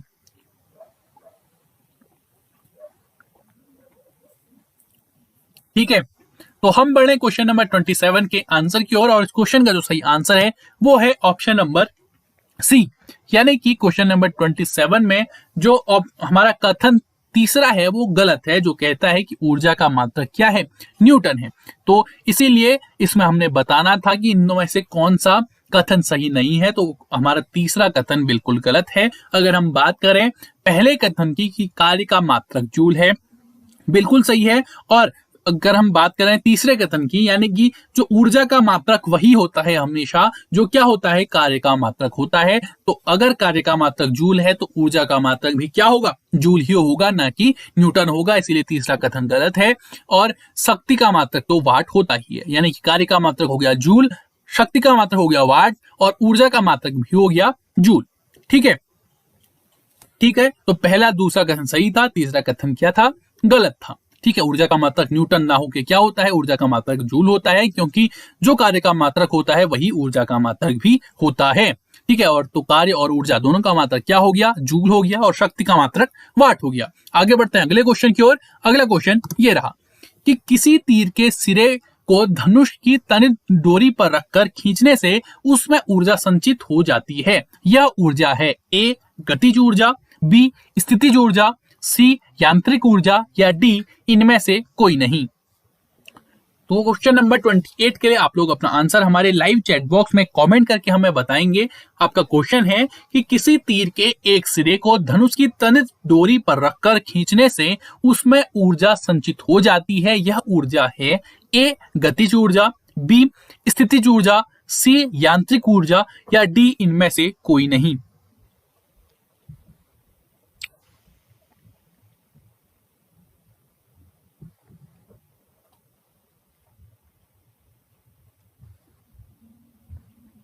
तो हम बढ़ रहे हैं क्वेश्चन नंबर 28 के सही आंसर की ओर, और क्वेश्चन नंबर 28 का जो सही आंसर है वो है ऑप्शन नंबर बी, यानी कि किसी तीर के एक सिरे को धनुष की तनित डोरी पर रखकर खींचने से उसमें जो ऊर्जा संचित हो जाती है, वह जो ऊर्जा होती है वह स्थितिज ऊर्जा होती है।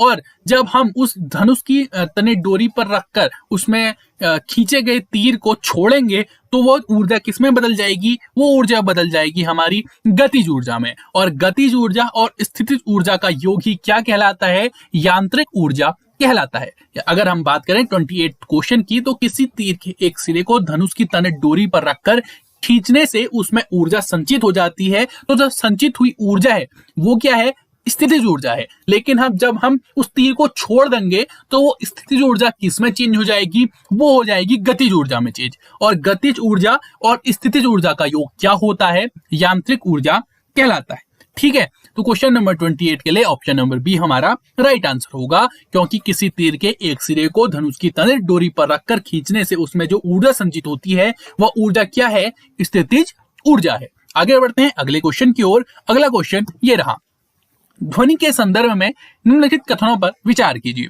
पहला कथन, ध्वनि तरंगे अनुप्रस्थ तरंगे हैं। दूसरा कथन, किसी माध्यम में ध्वनि का संचरण या प्रोपोगेशन माध्यम के कणों के संचरण के कारण होता है। तीसरा कथन, ध्वनि तरंगें निर्वात में भी संचरित हो सकती हैं। तो आपको बताना है कि उपर्युक्त कथनों में से कौन सा कथन सही नहीं है। ठीक है, आप लोग ये ध्यान में रखिएगा कि इनमें से आपको बताना है कि कौन सा कथन सही नहीं है। ए ऑप्शन केवल 1 और 2, बी ऑप्शन केवल 2 और 3, सी ऑप्शन केवल 3 और डी ऑप्शन 1, 2 और 3। आपको बताना है कि इन तीनों कथनों में से ध्वनि के संदर्भ में कौन सा कथन सही नहीं है।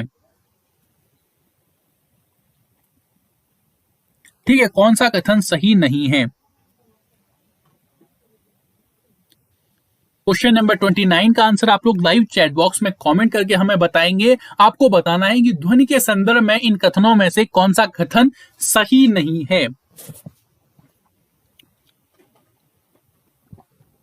हम बढ़ रहे क्वेश्चन नंबर 29 के सही आंसर की ओर। आई होप आप लोगों ने अपना जो सही आंसर है वो चूज कर लिया होगा।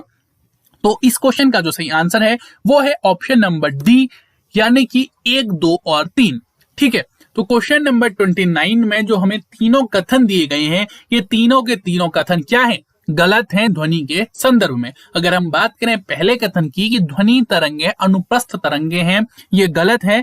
क्यों गलत है? क्योंकि जो ध्वनि तरंगे होती हैं वो अनुप्रस्थ तरंगे नहीं होती हैं। वो किस टाइप की तरंगे होती हैं? वो होती हैं अनुदैर्ध्य तरंगे। अगर हम बात करें दूसरे कथन की कि किसी माध्यम में ध्वनि का संचरण माध्यम के कणों के संचरण के कारण होता है, तो ये कथन गलत है। क्यों गलत है? क्योंकि ध्वनि संचरण में माध्यम के कण आगे नहीं बढ़ते हैं, केवल विक्षोभ यानी कि डिस्टरबेंस ही संचरित होती है। अतः क्या होता है कि ध्वनि वस्तुओं के कंपन के कारण उत्पन्न होती है, परंतु किसी माध्यम में ध्वनि का संचरण माध्यम के कणों के विक्षोभ के संचरण के कारण होता है। यानी कि किसी माध्यम में ध्वनि का जो संचरण होता है वो माध्यम के कणों के संचरण के कारण नहीं होता है, बल्कि किसके कारण होता है? वो होता है ध्वनि वस्तुओं के कंपन के कारण ही ध्वनि का क्या होता है? संचरण होता है। इसलिए दूसरा कथन गलत है। तीसरे कथन की अगर हम बात करें, ध्वनि तरंगें निर्वात में भी संचरित हो सकती हैं, तो ये भी गलत है, क्योंकि ध्वनि तरंगें क्या होती हैं? एक टाइप की यांत्रिक तरंगें होती हैं, तो ये जो कि हैं निर्वात में संचरित नहीं हो सकती। इन्हें संचरण के लिए क्या है? माध्यम की आवश्यकता होती है। इसलिए तीसरा कथन भी हमारा गलत है। इसलिए 29 का डी ऑप्शन हमारा बिल्कुल सही है। जिस किसी ने भी डी ऑप्शन चूज किया था, आप सभी लोग बिल्कुल सही हैं। ठीक है, आगे बढ़ते हैं अगले क्वेश्चन की ओर। अगला क्वेश्चन ये रहा कि प्रकाश विद्युत प्रभाव की खोज निम्नलिखित में से किसने की थी? A Heinrich Rudolf Hertz, B Albert Einstein, C JC Maxwell या डी इनमें से कोई नहीं। क्वेश्चन नंबर 30 का आंसर आप लोग हमारे लाइव चैट बॉक्स में कमेंट करके हमें बताएंगे। आप लोगों को बताना है कि प्रकाश विद्युत प्रभाव की खोज निम्नलिखित में से किसने करी थी? A Heinrich Rudolf Hertz, B Albert Einstein, C JC Maxwell या डी इनमें से कोई नहीं। ठीक है, प्रकाश विद्युत प्रभाव की खोज किसने करी थी? ए, बी, सी और डी, चार ऑप्शन आप लोगों के पास हैं। आप लोगों को अपना सही आंसर हमारे लाइव चैट बॉक्स में कमेंट करके हमें बताना है। ठीक है, क्वेश्चन नंबर 30। तो हम बढ़ रहे हैं क्वेश्चन नंबर 30 के सही आंसर की ओर, और क्वेश्चन नंबर 30 का जो सही आंसर है वो है ऑप्शन नंबर ए, यानी कि प्रकाश विद्युत प्रभाव की जो खोज करी थी वो करी थी हेनरिच रुडोल्फ हर्ट्ज ने। अब इसमें बहुत से लोगों को कंफ्यूजन हो रहा होगा हेनरिच रुडोल्फ हर्ट्ज में और अल्बर्ट आइंस्टाइन में, तो मैं आप लोगों के जो कंफ्यूजन है उसे क्लियर कर देता हूं। अगर हम बात करते हैं प्रकाश विद्युत प्रभाव की खोज की, तो प्रकाश विद्युत प्रभाव की जो खोज करी थी वो करी थी हेनरिच रुडोल्फ हर्ट्ज ने, और उसके बाद जो है जो अल्बर्ट आइंस्टाइन है उन्होंने जो प्रकाश विद्युत प्रभाव है इसकी क्या करी थी? व्याख्या करी थी। समझ में आ गया? तो प्रकाश विद्युत प्रभाव की खोज किसने करी? हेनरिच रुडोल्फ हर्ट्ज ने, और प्रकाश विद्युत प्रभाव की व्याख्या किसने करी? वो करी अल्बर्ट आइंस्टाइन ने। समझ में आ गई बात? तो क्वेश्चन नंबर 30 के लिए सही आंसर होगा वो हमारा ऑप्शन नंबर ए। आगे बढ़ते हैं अगले क्वेश्चन की ओर। अगला क्वेश्चन ये रहा कि ध्वनि की तीव्रता और प्रबलता के संदर्भ में निम्नलिखित कथनों पर विचार कीजिए। पहला, तीव्रता ध्वनि का वह लक्षण है जिसके अनुसार उसका मोटा या पतला होना निर्धारित होता है। दूसरा, प्रबलता ध्वनि के लिए कानों की संवेदनशीलता की माप है। आपको बताना है कि इन दोनों कथनों में से कौन सा कथन सही है। ए ऑप्शन केवल एक, बी ऑप्शन केवल दो, सी ऑप्शन एक और दो दोनों, और डी ऑप्शन न तो पहला नहीं दूसरा। ठीक है, क्वेश्चन नंबर 31 के लिए चार ऑप्शन आप लोगों के पास हैं। आप लोग अपना सही आंसर हमें लाइव चैट बॉक्स में कमेंट करके बताएंगे। आपको बताना है ध्वनि की तीव्रता और प्रबलता के संदर्भ में निम्नलिखित कथनों पर कौन सा कथन सही है। ए केवल एक, बी केवल दो, सी एक और दो दोनों, और डी न तो एक नहीं दो। ठीक है, जितने लोग भी हमारे साथ जुड़े हैं वो सभी लोग सेशन को लाइक कर देंगे, और इस सेशन की जो पीडीएफ है वो आपको हमारे टेलीग्राम और व्हाट्सएप ग्रुप दोनों में देखने के लिए मिलेगी। इसलिए जो आप हमारे टेलीग्राम और व्हाट्सएप ग्रुप पे भी जुड़िएगा, जिसके लिंक आपको डिस्क्रिप्शन बॉक्स में देखने के लिए मिल जाएंगे। ठीक है, और हम बढ़ते हैं क्वेश्चन नंबर 31 के आंसर की ओर। और क्वेश्चन नंबर 31 का जो सही आंसर है वो है ऑप्शन नंबर बी, यानी कि जो दूसरा कथन है हमारा वो सही है, और जो पहला कथन है वो क्या है, गलत है। अगर हम बात करें दूसरे कथन की कि प्रबलता ध्वनि के लिए कानों की संवेदनशीलता की माप है, बिल्कुल सही है। इसीलिए क्वेश्चन नंबर 31 में बी ऑप्शन जिस किसी ने भी चूज किया था, आप सभी लोग क्या हैं, बिल्कुल सही हैं। अगर अब हम बात करें पहले कथन की कि तीव्रता ध्वनि का वह लक्षण है जिसके अनुसार उसका मोटा या पतला होना निर्धारित होता है, यह गलत है। क्यों गलत है? क्योंकि ध्वनि का वह लक्षण जिससे उसके मोटे या पतले होने का निर्धारण होता है उसे क्या कहा जाता है, तारत्व कहा जाता है, न कि तीव्रता। ठीक है, तो तीव्रता ध्वनि का वह लक्षण है जिसके अनुसार उसका मोटा या पतला होना निर्धारित होता है, ये बिल्कुल गलत है। क्योंकि जिसके अनुसार ध्वनि का मोटा या पतला होना निर्धारित होता है उसे तीव्रता नहीं तारत्व कहा जाता है। आगे बात करते हैं अगले क्वेश्चन की। अगला क्वेश्चन ये रहा कि ध्वनि के चाल के संदर्भ में निम्नलिखित कथनों पर विचार कीजिए। पहला कथन, ध्वनि की चाल प्रकाश की चाल से कम होती है। दूसरा कथन, ठोस से गैसीय अवस्था की ओर जाने पर ध्वनि की चाल बढ़ती जाती है। तीसरा कथन, माध्यम का ताप बढ़ने पर ध्वनि की चाल भी बढ़ जाती है। आपको बताना है कि इनमें से कौन सा कथन सही है। ए ऑप्शन केवल एक और दो, बी ऑप्शन केवल दो, सी ऑप्शन एक और तीन, या डी ऑप्शन एक, दो और तीन। ठीक है, क्वेश्चन नंबर 32 का आंसर आप लोग लाइव चैट बॉक्स में कमेंट करके हमें बताएंगे। क्वेश्चन नंबर 32 आपको बताना है ध्वनि के चाल के संदर्भ में इन तीन कथनों में से कौन सा कथन सही है। ठीक है, क्वेश्चन नंबर 32, ध्वनि के चाल के संदर्भ में इन तीन कथनों में से कौन सा कथन सही है। ए केवल एक और दो, बी केवल दो, सी एक और तीन, डी एक, दो और तीन। अगर हम बात करें क्वेश्चन नंबर 32 के सही आंसर की, तो क्वेश्चन नंबर 32 का जो सही आंसर है वो है ऑप्शन नंबर सी, यानी कि पहला और तीसरा जो कथन है वो बिल्कुल सही है, लेकिन जो दूसरा कथन है हमारा वो बिल्कुल गलत है ध्वनि के चाल के संदर्भ में। इसलिए 32 का जिसने भी सी ऑप्शन चूज किया था, आप सभी लोग बिल्कुल सही हैं। तो पहला कथन, ध्वनि की चाल प्रकाश की चाल से कम होती है, बिल्कुल सही बात है, बचपन से इसे सुनते हुए आ रहे हैं। और अगर हम बात करें दूसरे कथन की कि ठोस से गैसीय अवस्था की ओर जाने पर ध्वनि की जो चाल है वो बढ़ती जाती है, तो ये गलत है। क्योंकि ठोस से गैसीय अवस्था की ओर जाने पर ध्वनि की चाल बढ़ती नहीं बल्कि घटती जाती है, इसीलिए दूसरा कथन गलत है। और तीसरे कथन की अगर हम बात करें तो माध्यम का ताप बढ़ने पर ध्वनि की चाल भी बढ़ती है, तो ये भी बिल्कुल सही बात है। क्योंकि किसी माध्यम में ध्वनि की चाल मुख्यतः संचरित होने वाले माध्यम की प्रकृति तथा ताप पर ही क्या करती है, निर्भर करती है। इसीलिए माध्यम का ताप बढ़ने पर ध्वनि की चाल भी क्या हो जाती है, बढ़ जाती है। इसीलिए क्वेश्चन नंबर 32 का जो ऑप्शन नंबर सी है वो बिल्कुल सही है। आगे बढ़ते हैं अगले क्वेश्चन की ओर। अगला क्वेश्चन ये रहा, पहला, ध्वनि बूम यानी कि सोनिक बूम पराध्वनिक गति के कारण उत्पन्न प्रघाती तरंगों यानी कि शॉक वेव से संबद्ध वायुदाब में परिवर्तन यानी कि वेरिएशन से उत्पन्न बहुत तेज और प्रबल ध्वनि है। दूसरा, किसी ध्वनि की स्पष्ट प्रतिध्वनि यानी कि एको सुनने के लिए मूल ध्वनि तथा परावर्तित ध्वनि के बीच कम से कम 0.1 सेकंड का समयांतराल आवश्यक है। तीसरा, अनुरणन यानी कि रिवर्बरेशन बारंबार परावर्तन से ध्वनि में स्थायित्व की एक स्थिति है। तो आपको बताना है कि इन तीन कथनों में से कौन सा कथन सही है। ए ऑप्शन केवल एक और दो, बी ऑप्शन केवल दो, सी ऑप्शन केवल एक और तीन, या डी ऑप्शन एक, दो और तीन।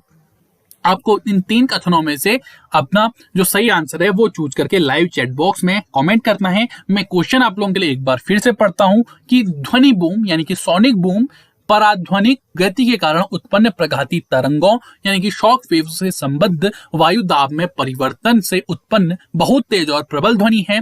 दूसरा कथन, किसी ध्वनि की स्पष्ट प्रतिध्वनि यानी कि एको सुनने के लिए मूल ध्वनि तथा परावर्तित ध्वनि के बीच कम से कम 0.1 सेकंड का समय अंतराल आवश्यक है। और तीसरा कथन अनुरणन यानी कि रिवर्बरेशन, बारंबार परावर्तन से ध्वनि में स्थायित्व की एक स्थिति है। आपको बताना है इन तीनों कथनों में से कौन सा कथन सही है। ठीक है, इन तीनों कथनों में से कौन सा कथन सही है आप लोगों को बताना है। 4 ऑप्शन आप लोगों के पास है। अपना सही आंसर क्वेश्चन नंबर 33 के लिए कमेंट बॉक्स में कमेंट करके आप लोग हमें बताएंगे। ठीक है, तो हम बढ़ रहे हैं क्वेश्चन नंबर 33 के सही आंसर की ओर। और क्वेश्चन नंबर 33 का जो सही आंसर है वो है ऑप्शन नंबर डी, यानी कि जो ये तीनों कथन हमें दिए गए हैं ये बिल्कुल सही है। यानी कि पहला, दूसरा, तीसरा जो कथन है इसमें जो कुछ भी लिखा गया है वो एकदम सत्य है। ठीक है, तो ध्वनि बूम पराध्वनिक गति के कारण उत्पन्न प्रकाशित तरंगों के से संबंध वायु दाब में परिवर्तन से उत्पन्न बहुत तेज और प्रबल ध्वनि है, बिल्कुल सही बात। दूसरा, किसी ध्वनि की स्पष्ट प्रतिध्वनि सुनने के लिए मूल ध्वनि तथा परावर्तित ध्वनि के बीच कम से कम 0.1 सेकंड का समय अंतराल आवश्यक है, बिल्कुल सही बात।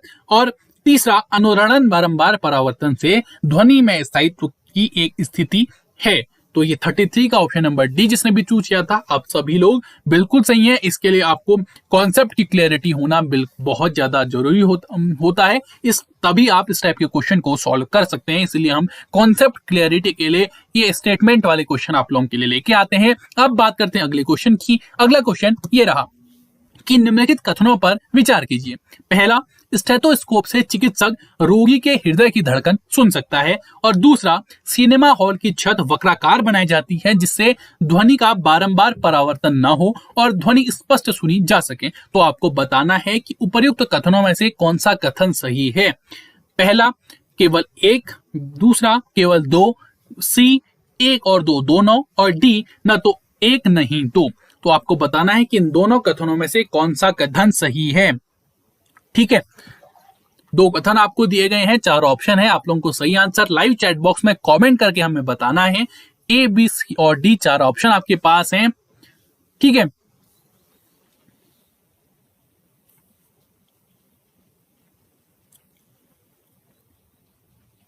तो हम बढ़े क्वेश्चन नंबर 34 के सही आंसर की ओर। और क्वेश्चन नंबर 34 का जो सही आंसर है वो है ऑप्शन नंबर ए, यानी कि जो हमारा पहला स्टेटमेंट है वो बिल्कुल सही है, लेकिन जो दूसरा स्टेटमेंट है हमारा वो क्या है, गलत है। पहले स्टेटमेंट की अगर हम बात करें तो स्टेथोस्कोप से चिकित्सक रोगी के हृदय की धड़कन सुन सकता है। बहुत ही आसान स्टेटमेंट था, सभी ने सही कर लिया होगा, सभी को समझ में आ गया होगा ये स्टेटमेंट। तो सभी ने आंख बंद करके सोच लिया होगा कि पहला स्टेटमेंट तो हमारा सही ही होगा। लेकिन अगर हम दूसरे स्टेटमेंट की बात करें कि सिनेमा हॉल की छत वक्राकार बनाई जाती है जिससे ध्वनि का बारंबार परावर्तन न हो और ध्वनि स्पष्ट सुनी जा सके, तो ये जो कथन है हमारा ये गलत है, क्योंकि सिनेमा हॉल हो चाहे कंसर्ट हॉल हो या सम्मेलन कक्ष हैं, उनकी जो छतें होती हैं वो वक्राकार बनाई जाती हैं जिससे कि परावर्तन के पश्चात ध्वनि हॉल के सभी भागों में पहुंच जाए।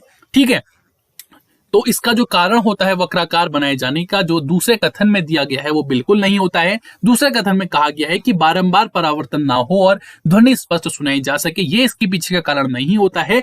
सिनेमा हॉल हो चाहे कंसर्ट हॉल हो, उनकी जो छतें होती हैं वक्राकार इसलिए बनाई जाती हैं ताकि परावर्तन के पश्चात जो है ध्वनि जो है हॉल के सभी हिस्सों में जो क्या हो पहुंच सके। इसीलिए जो सिनेमा हॉल है उसकी छतें क्या बनाई जाती है, वक्राकार बनाई जाती हैं।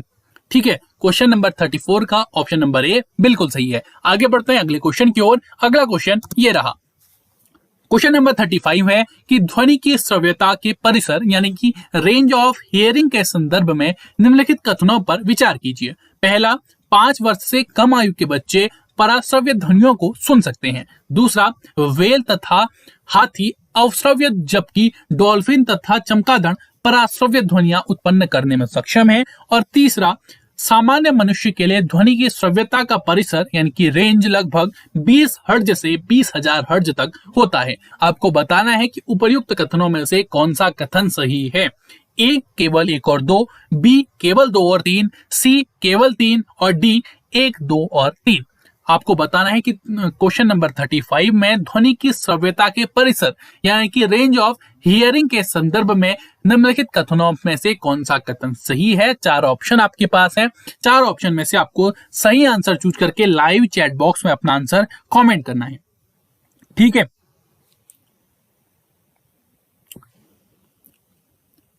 क्वेश्चन नंबर 35 के 4 ऑप्शन हैं, केवल 1 और 2 एक ऑप्शन, केवल 2 और 3 बी ऑप्शन, केवल 3 सी ऑप्शन, 1, 2 और 3 डी ऑप्शन। क्वेश्चन नंबर 35 में आपको बताना है कि रेंज ऑफ हियरिंग के संदर्भ में आप 3 कथनों में से कौन सा कथन सही है। और अगर हम बात करें क्वेश्चन नंबर 35 के सही आंसर की, तो क्वेश्चन नंबर 35 का जो सही आंसर है वो है ऑप्शन नंबर डी, यानी कि पहला, दूसरा और तीसरा जो तीनों कथन है वो बिल्कुल सही कथन है। ठीक है, यानी कि 5 वर्ष से कम आयु के बच्चे पराश्रव्य ध्वनियों को सुन सकते हैं, बिल्कुल सही बात है। अगर हम बात करें व्हेल तथा हाथी अवश्रव्य, जबकि डॉल्फिन और चमगादड़ पराश्रव्य ध्वनियों को उत्पन्न करने में सक्षम होते हैं, तो ये भी बिल्कुल सही बात है। और तीसरा जो है, सामान्य मनुष्य के लिए ध्वनि की श्रव्यता का परिसर लगभग 20 हर्ट्ज से 20,000 हर्ट्ज तक होता है, तो ये भी बिल्कुल सही है। इसीलिए 35 के लिए ऑप्शन नंबर डी जिसने भी चूज किया था, आप सभी लोग बिल्कुल सही हैं। बहुत बढ़िया, आगे बढ़ते हैं। अगला क्वेश्चन ये रहा कि निम्नलिखित पर विचार कीजिए। पहला, ऐसे भागों की सफाई जहां तक पहुंचना कठिन है। दूसरा, धातु के ब्लॉक पिंडों में दोषों की जांच। और तीसरा, गुर्दे की पथरी को बारीक करों में तोड़ना। तो उपर्युक्त कथनों में से कौन सा पराश्रव्य ध्वनियों या पराध्वनियों के अनुप्रयोग हैं। तो आपको बता रहा है कि इन तीनों कथनों में से कौन पराश्रव्य ध्वनियों या पराध्वनियों के अनुप्रयोग है। ए ऑप्शन केवल 1 और 2, बी ऑप्शन केवल 2, सी ऑप्शन केवल 1 और 3, या डी ऑप्शन 1, 2 और 3। ठीक है, आप लोगों को बताना है कि इन तीनों कथनों में से कौन पराश्रव्य ध्वनियों और पराध्वनियों के अनुप्रयोग हैं, या इस प्रकार से इसे कहें कि इन तीनों कथनों में से किस में पराश्रव्य ध्वनियों या पराध्वनियों का प्रयोग किया जाता है। क्वेश्चन नंबर 36 का आंसर आप लोग कमेंट बॉक्स में कमेंट करके हमें बताएंगे।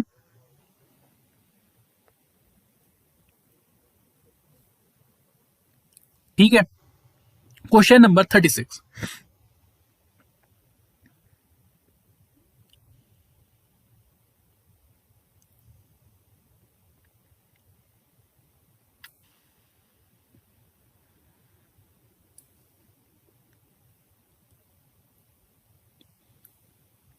हम बढ़ रहे हैं क्वेश्चन नंबर 36 के सही आंसर की ओर। और क्वेश्चन नंबर 36 का जो सही आंसर है वो है ऑप्शन नंबर डी, यानी कि पहला, दूसरा और तीसरा जो तीनों कथन है, तीनों क्या हैं, पराश्रव्य ध्वनियों या पराध्वनियों के क्या हैं, अनुप्रयोग हैं।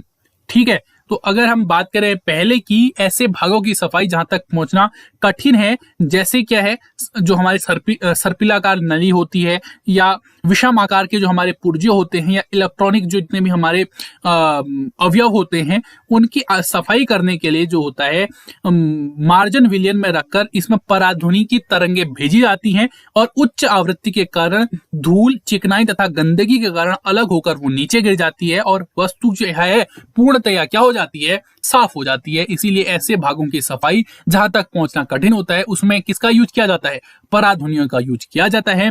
अगर हम बात करें दूसरे कथन की कि धातु के ब्लॉक पिंडों में दोषों की जांच करने के लिए भी पराध्वनियों का प्रयोग किया जाता है, उसका यानी कि धातु के ब्लॉकों में दोषों का पता लगाने के लिए पराध्वनिक तरंगों को गुजारा जाता है। यदि थोड़ा सा भी दोष उसमें होता है तो पराध्वनि तरंगे परावर्तित हो जाती हैं और जो दोष की उपस्थिति को दर्शाती हैं। यानी कि जब भी धातु के ब्लॉक पिंडों में पराध्वनि को गुजारा जाएगा, अगर वो सीधी चली गई तो उसमें कोई दोष नहीं है, और परावर्तित होकर वापस आ गई तो इसका मतलब है कि जो ब्लॉक पिंड है उसमें कोई ना कोई दोष है। अगर हम बात करें तीसरे कथन की कि गुर्दे की पथरी को बारीक कणों में तोड़ना, तो इसके लिए भी पराध्वनि का उपयोग होता है, और पराध्वनि के उपयोग से गुर्दे की छोटी पथरी को बारीक कणों में तोड़ने के लिए इसका प्रयोग किया जाता है, जिस बारीक कणों में तोड़ने के बाद जो पथरी होती है जो हमारे मूत्र के साथ बाहर निकल जाती है। इसीलिए इन तीनों में पराध्वनियों का प्रयोग किया जाता है, यानी कि तीनों किसके अनुप्रयोग हैं, यह पराश्रव्य ध्वनियों या पराध्वनियों के क्या हैं, अनुप्रयोग हैं। आगे बढ़ते हैं अगले क्वेश्चन की ओर। अगला क्वेश्चन ये रहा कि सोनार एक ऐसी युक्ति है जिसमें वायु में स्थित पिंडों की दूरी, दिशा, तरंगे तथा चाल मापने के लिए पराध्वनि तरंगों का उपयोग किया जाता है। और दूसरा, चमगादड़ गहन अंधकार में भोजन की खोज के लिए पराध्वनि तरंगे उत्सर्जित करता है। आपको बताना है कि इन दोनों कथनों में से कौन सा कथन सही है। ए केवल एक, बी केवल दो, सी एक और दो दोनों, और डी न तो एक नहीं दो। तो ये दो कथन आपके पास हैं, आप लोगों को बताना है कि इन दोनों कथनों में से कौन सा कथन सही है। तो 37 के लिए आप लोग अपना आंसर हमारे लाइव चैट बॉक्स में कमेंट करके हमें बताएंगे। ए ऑप्शन केवल एक, बी ऑप्शन केवल दो, सी ऑप्शन एक और दो दोनों, और डी ऑप्शन न तो एक नहीं दो, यानी कि नोटा। तो 37 के लिए आप लोग अपना सही आंसर हमें बताएंगे हमारे लाइव चैट बॉक्स में।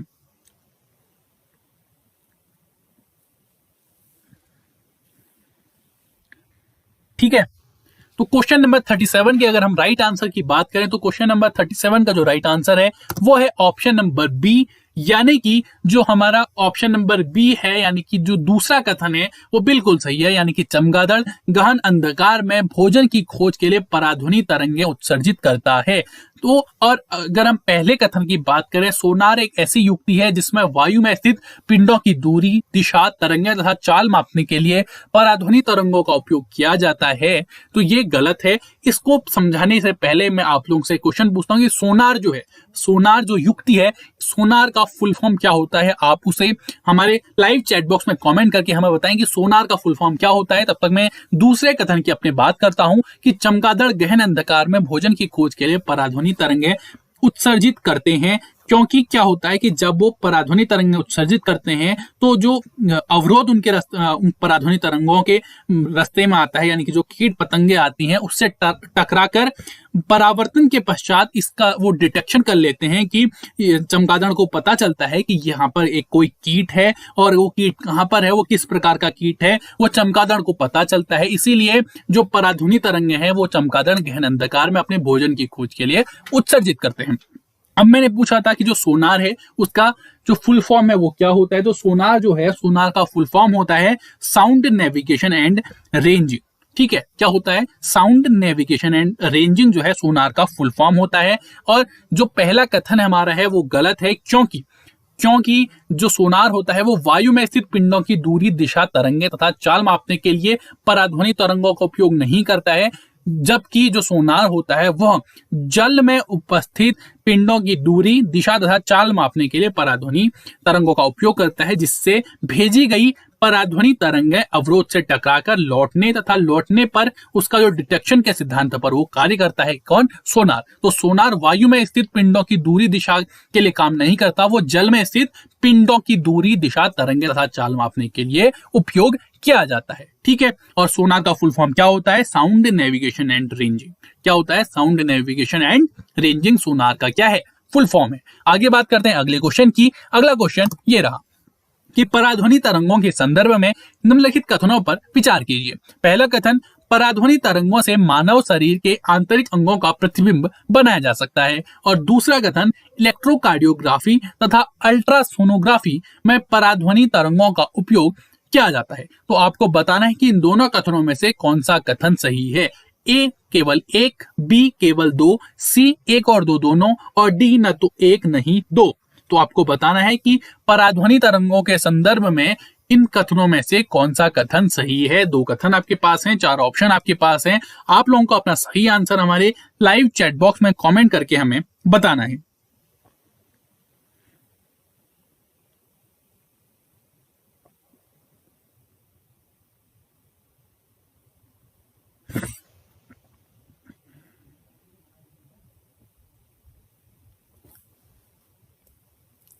तो क्वेश्चन नंबर 38 में आपको बताना है कि पराध्वनि तरंगों के संदर्भ में इन दोनों कथनों में से कौन सा कथन सही है। हम बढ़ लें इस क्वेश्चन के सही आंसर की ओर, और इस क्वेश्चन का जो सही आंसर है वो है ऑप्शन नंबर सी, यानी कि पहला और दूसरा जो कथन है वो दोनों कथन एकदम सही हैं। यानी कि अगर हम पहले कथन की बात करें, पराध्वनि तरंगों से मानव शरीर के आंतरिक अंगों का प्रतिबिंब बनाया जा सकता है, ये बिल्कुल सही बात है। क्योंकि जब कभी भी आप जो अल्ट्रासाउंड कराने के लिए गए होंगे तो उसमें आप लोगों ने देखा होगा तो वो भी कुछ इस टाइप से ही काम करता है, जिसमें हमारे जो आंतरिक अंग होते हैं उनका जो क्या होता है प्रतिबिंब बनाया जा सकता है पराध्वनि तरंगों के माध्यम से। यानी कि पराध्वनि संसूचक जो होता है यानी कि अल्ट्रासाउंड स्कैनर जो होता है यंत्र का प्रयोग करके मानव शरीर के आंतरिक अंगों का प्रतिबिंब प्राप्त किया जा सकता है। यानी कि पहला कथन सही हो गया। दूसरे कथन की अगर हम बात करें, इलेक्ट्रोकार्डियोग्राफी तथा अल्ट्रासोनोग्राफी में पराध्वनि तरंगों का उपयोग किया जाता है, तो ये भी एकदम सही बात है, क्योंकि क्या होता है अल्ट्रासोनोग्राफी कहें या इलेक्ट्रोकार्डियोग्राफी, इसमें क्या होता है पराध्वनि तरंगों का उपयोग होता है। और अल्ट्रासोनोग्राफी का उपयोग जो जब होता है वो होता है गर्भकाल में भ्रूण की जांच एवं जन्मजात दोषों तथा उसकी वृद्धि की अनियमितताओं का पता लगाने के लिए अल्ट्रासोनोग्राफी का क्या किया जाता है उसका ही पता किया जाता है। इसीलिए इलेक्ट्रोकार्डियोग्राफी तथा अल्ट्रासोनोग्राफी में भी पराध्वनि तरंगों का उपयोग होता है। इसीलिए दोनों कथन हमारे बिल्कुल सही हैं। आगे बढ़ते हैं अगले क्वेश्चन की ओर, और अगला क्वेश्चन हमारे आज के सेशन का लास्ट क्वेश्चन है।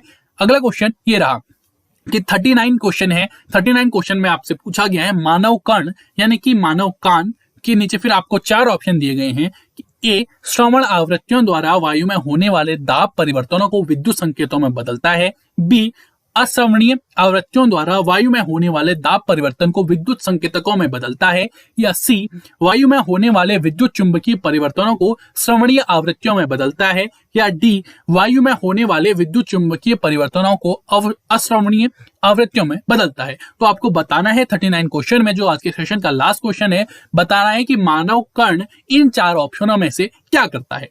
ठीक है, 4 ऑप्शन आपके पास है मानव कान से रिलेटेड। आपका जो सही आंसर है आप लोग हमारे लाइव चैट बॉक्स में कमेंट करके हमें बताएंगे मानव कर्ण के संबंध में। ठीक है, 4 ऑप्शन आपके पास हैं ए, बी, सी और डी। आप लोग अपना सही आंसर हमें लाइव चैट बॉक्स में कमेंट करके बताएंगे। ठीक है, क्वेश्चन नंबर 39 आज के सेशन का लास्ट क्वेश्चन, आपको बताना है कि मानव कर्ण इनमें से क्या करता है। ठीक है, अगर हम बात करें क्वेश्चन नंबर 39 के सही आंसर की ओर, तो क्वेश्चन नंबर 39 का जो सही आंसर है वो है ऑप्शन नंबर ए, यानी कि जो मानव कान होता है वो श्रवणीय आवृत्तियों द्वारा वायु में होने वाले दाब परिवर्तनों को विद्युत संकेतों में बदलता है। यानी कि क्वेश्चन नंबर 39 के लिए हमारा ऑप्शन नंबर ए बिल्कुल सही था। तो जिस किसी ने भी ऑप्शन नंबर ए सेलेक्ट किया था, आप सभी लोग बिल्कुल सही हैं। ठीक है, तो मानव कर्ण के लिए ऑप्शन नंबर ए जो कहता है श्रवणीय आवृत्तियों द्वारा वायु में होने वाले दाब परिवर्तनों को विद्युत संकेतों में बदलता है, बिल्कुल सही है। तो दोस्तों ये था आज का सेशन। आई होप आप लोगों को इस सेशन पसंद आया होगा। अगर आप लोगों को इस सेशन पसंद आया तो सेशन को प्लीज लाइक कीजिएगा, शेयर कीजिएगा और हमारे चैनल उत्तर पाठशाला को सब्सक्राइब करके ऑल नोटिफिकेशन के बेल आइकन को जरूर प्रेस कीजिएगा। और आपको इस सेशन का जो पीडीएफ है वो हमारे टेलीग्राम ग्रुप और व्हाट्सएप ग्रुप में देखने के लिए मिल जाएगा, जिसके लिंक आपको डिस्क्रिप्शन बॉक्स में देखने के लिए मिल जाएंगे। आप उसके माध्यम से हमारे टेलीग्राम ग्रुप और व्हाट्सएप ग्रुप में जुड़ सकते हैं। Thank you for watching. Thank you till next video.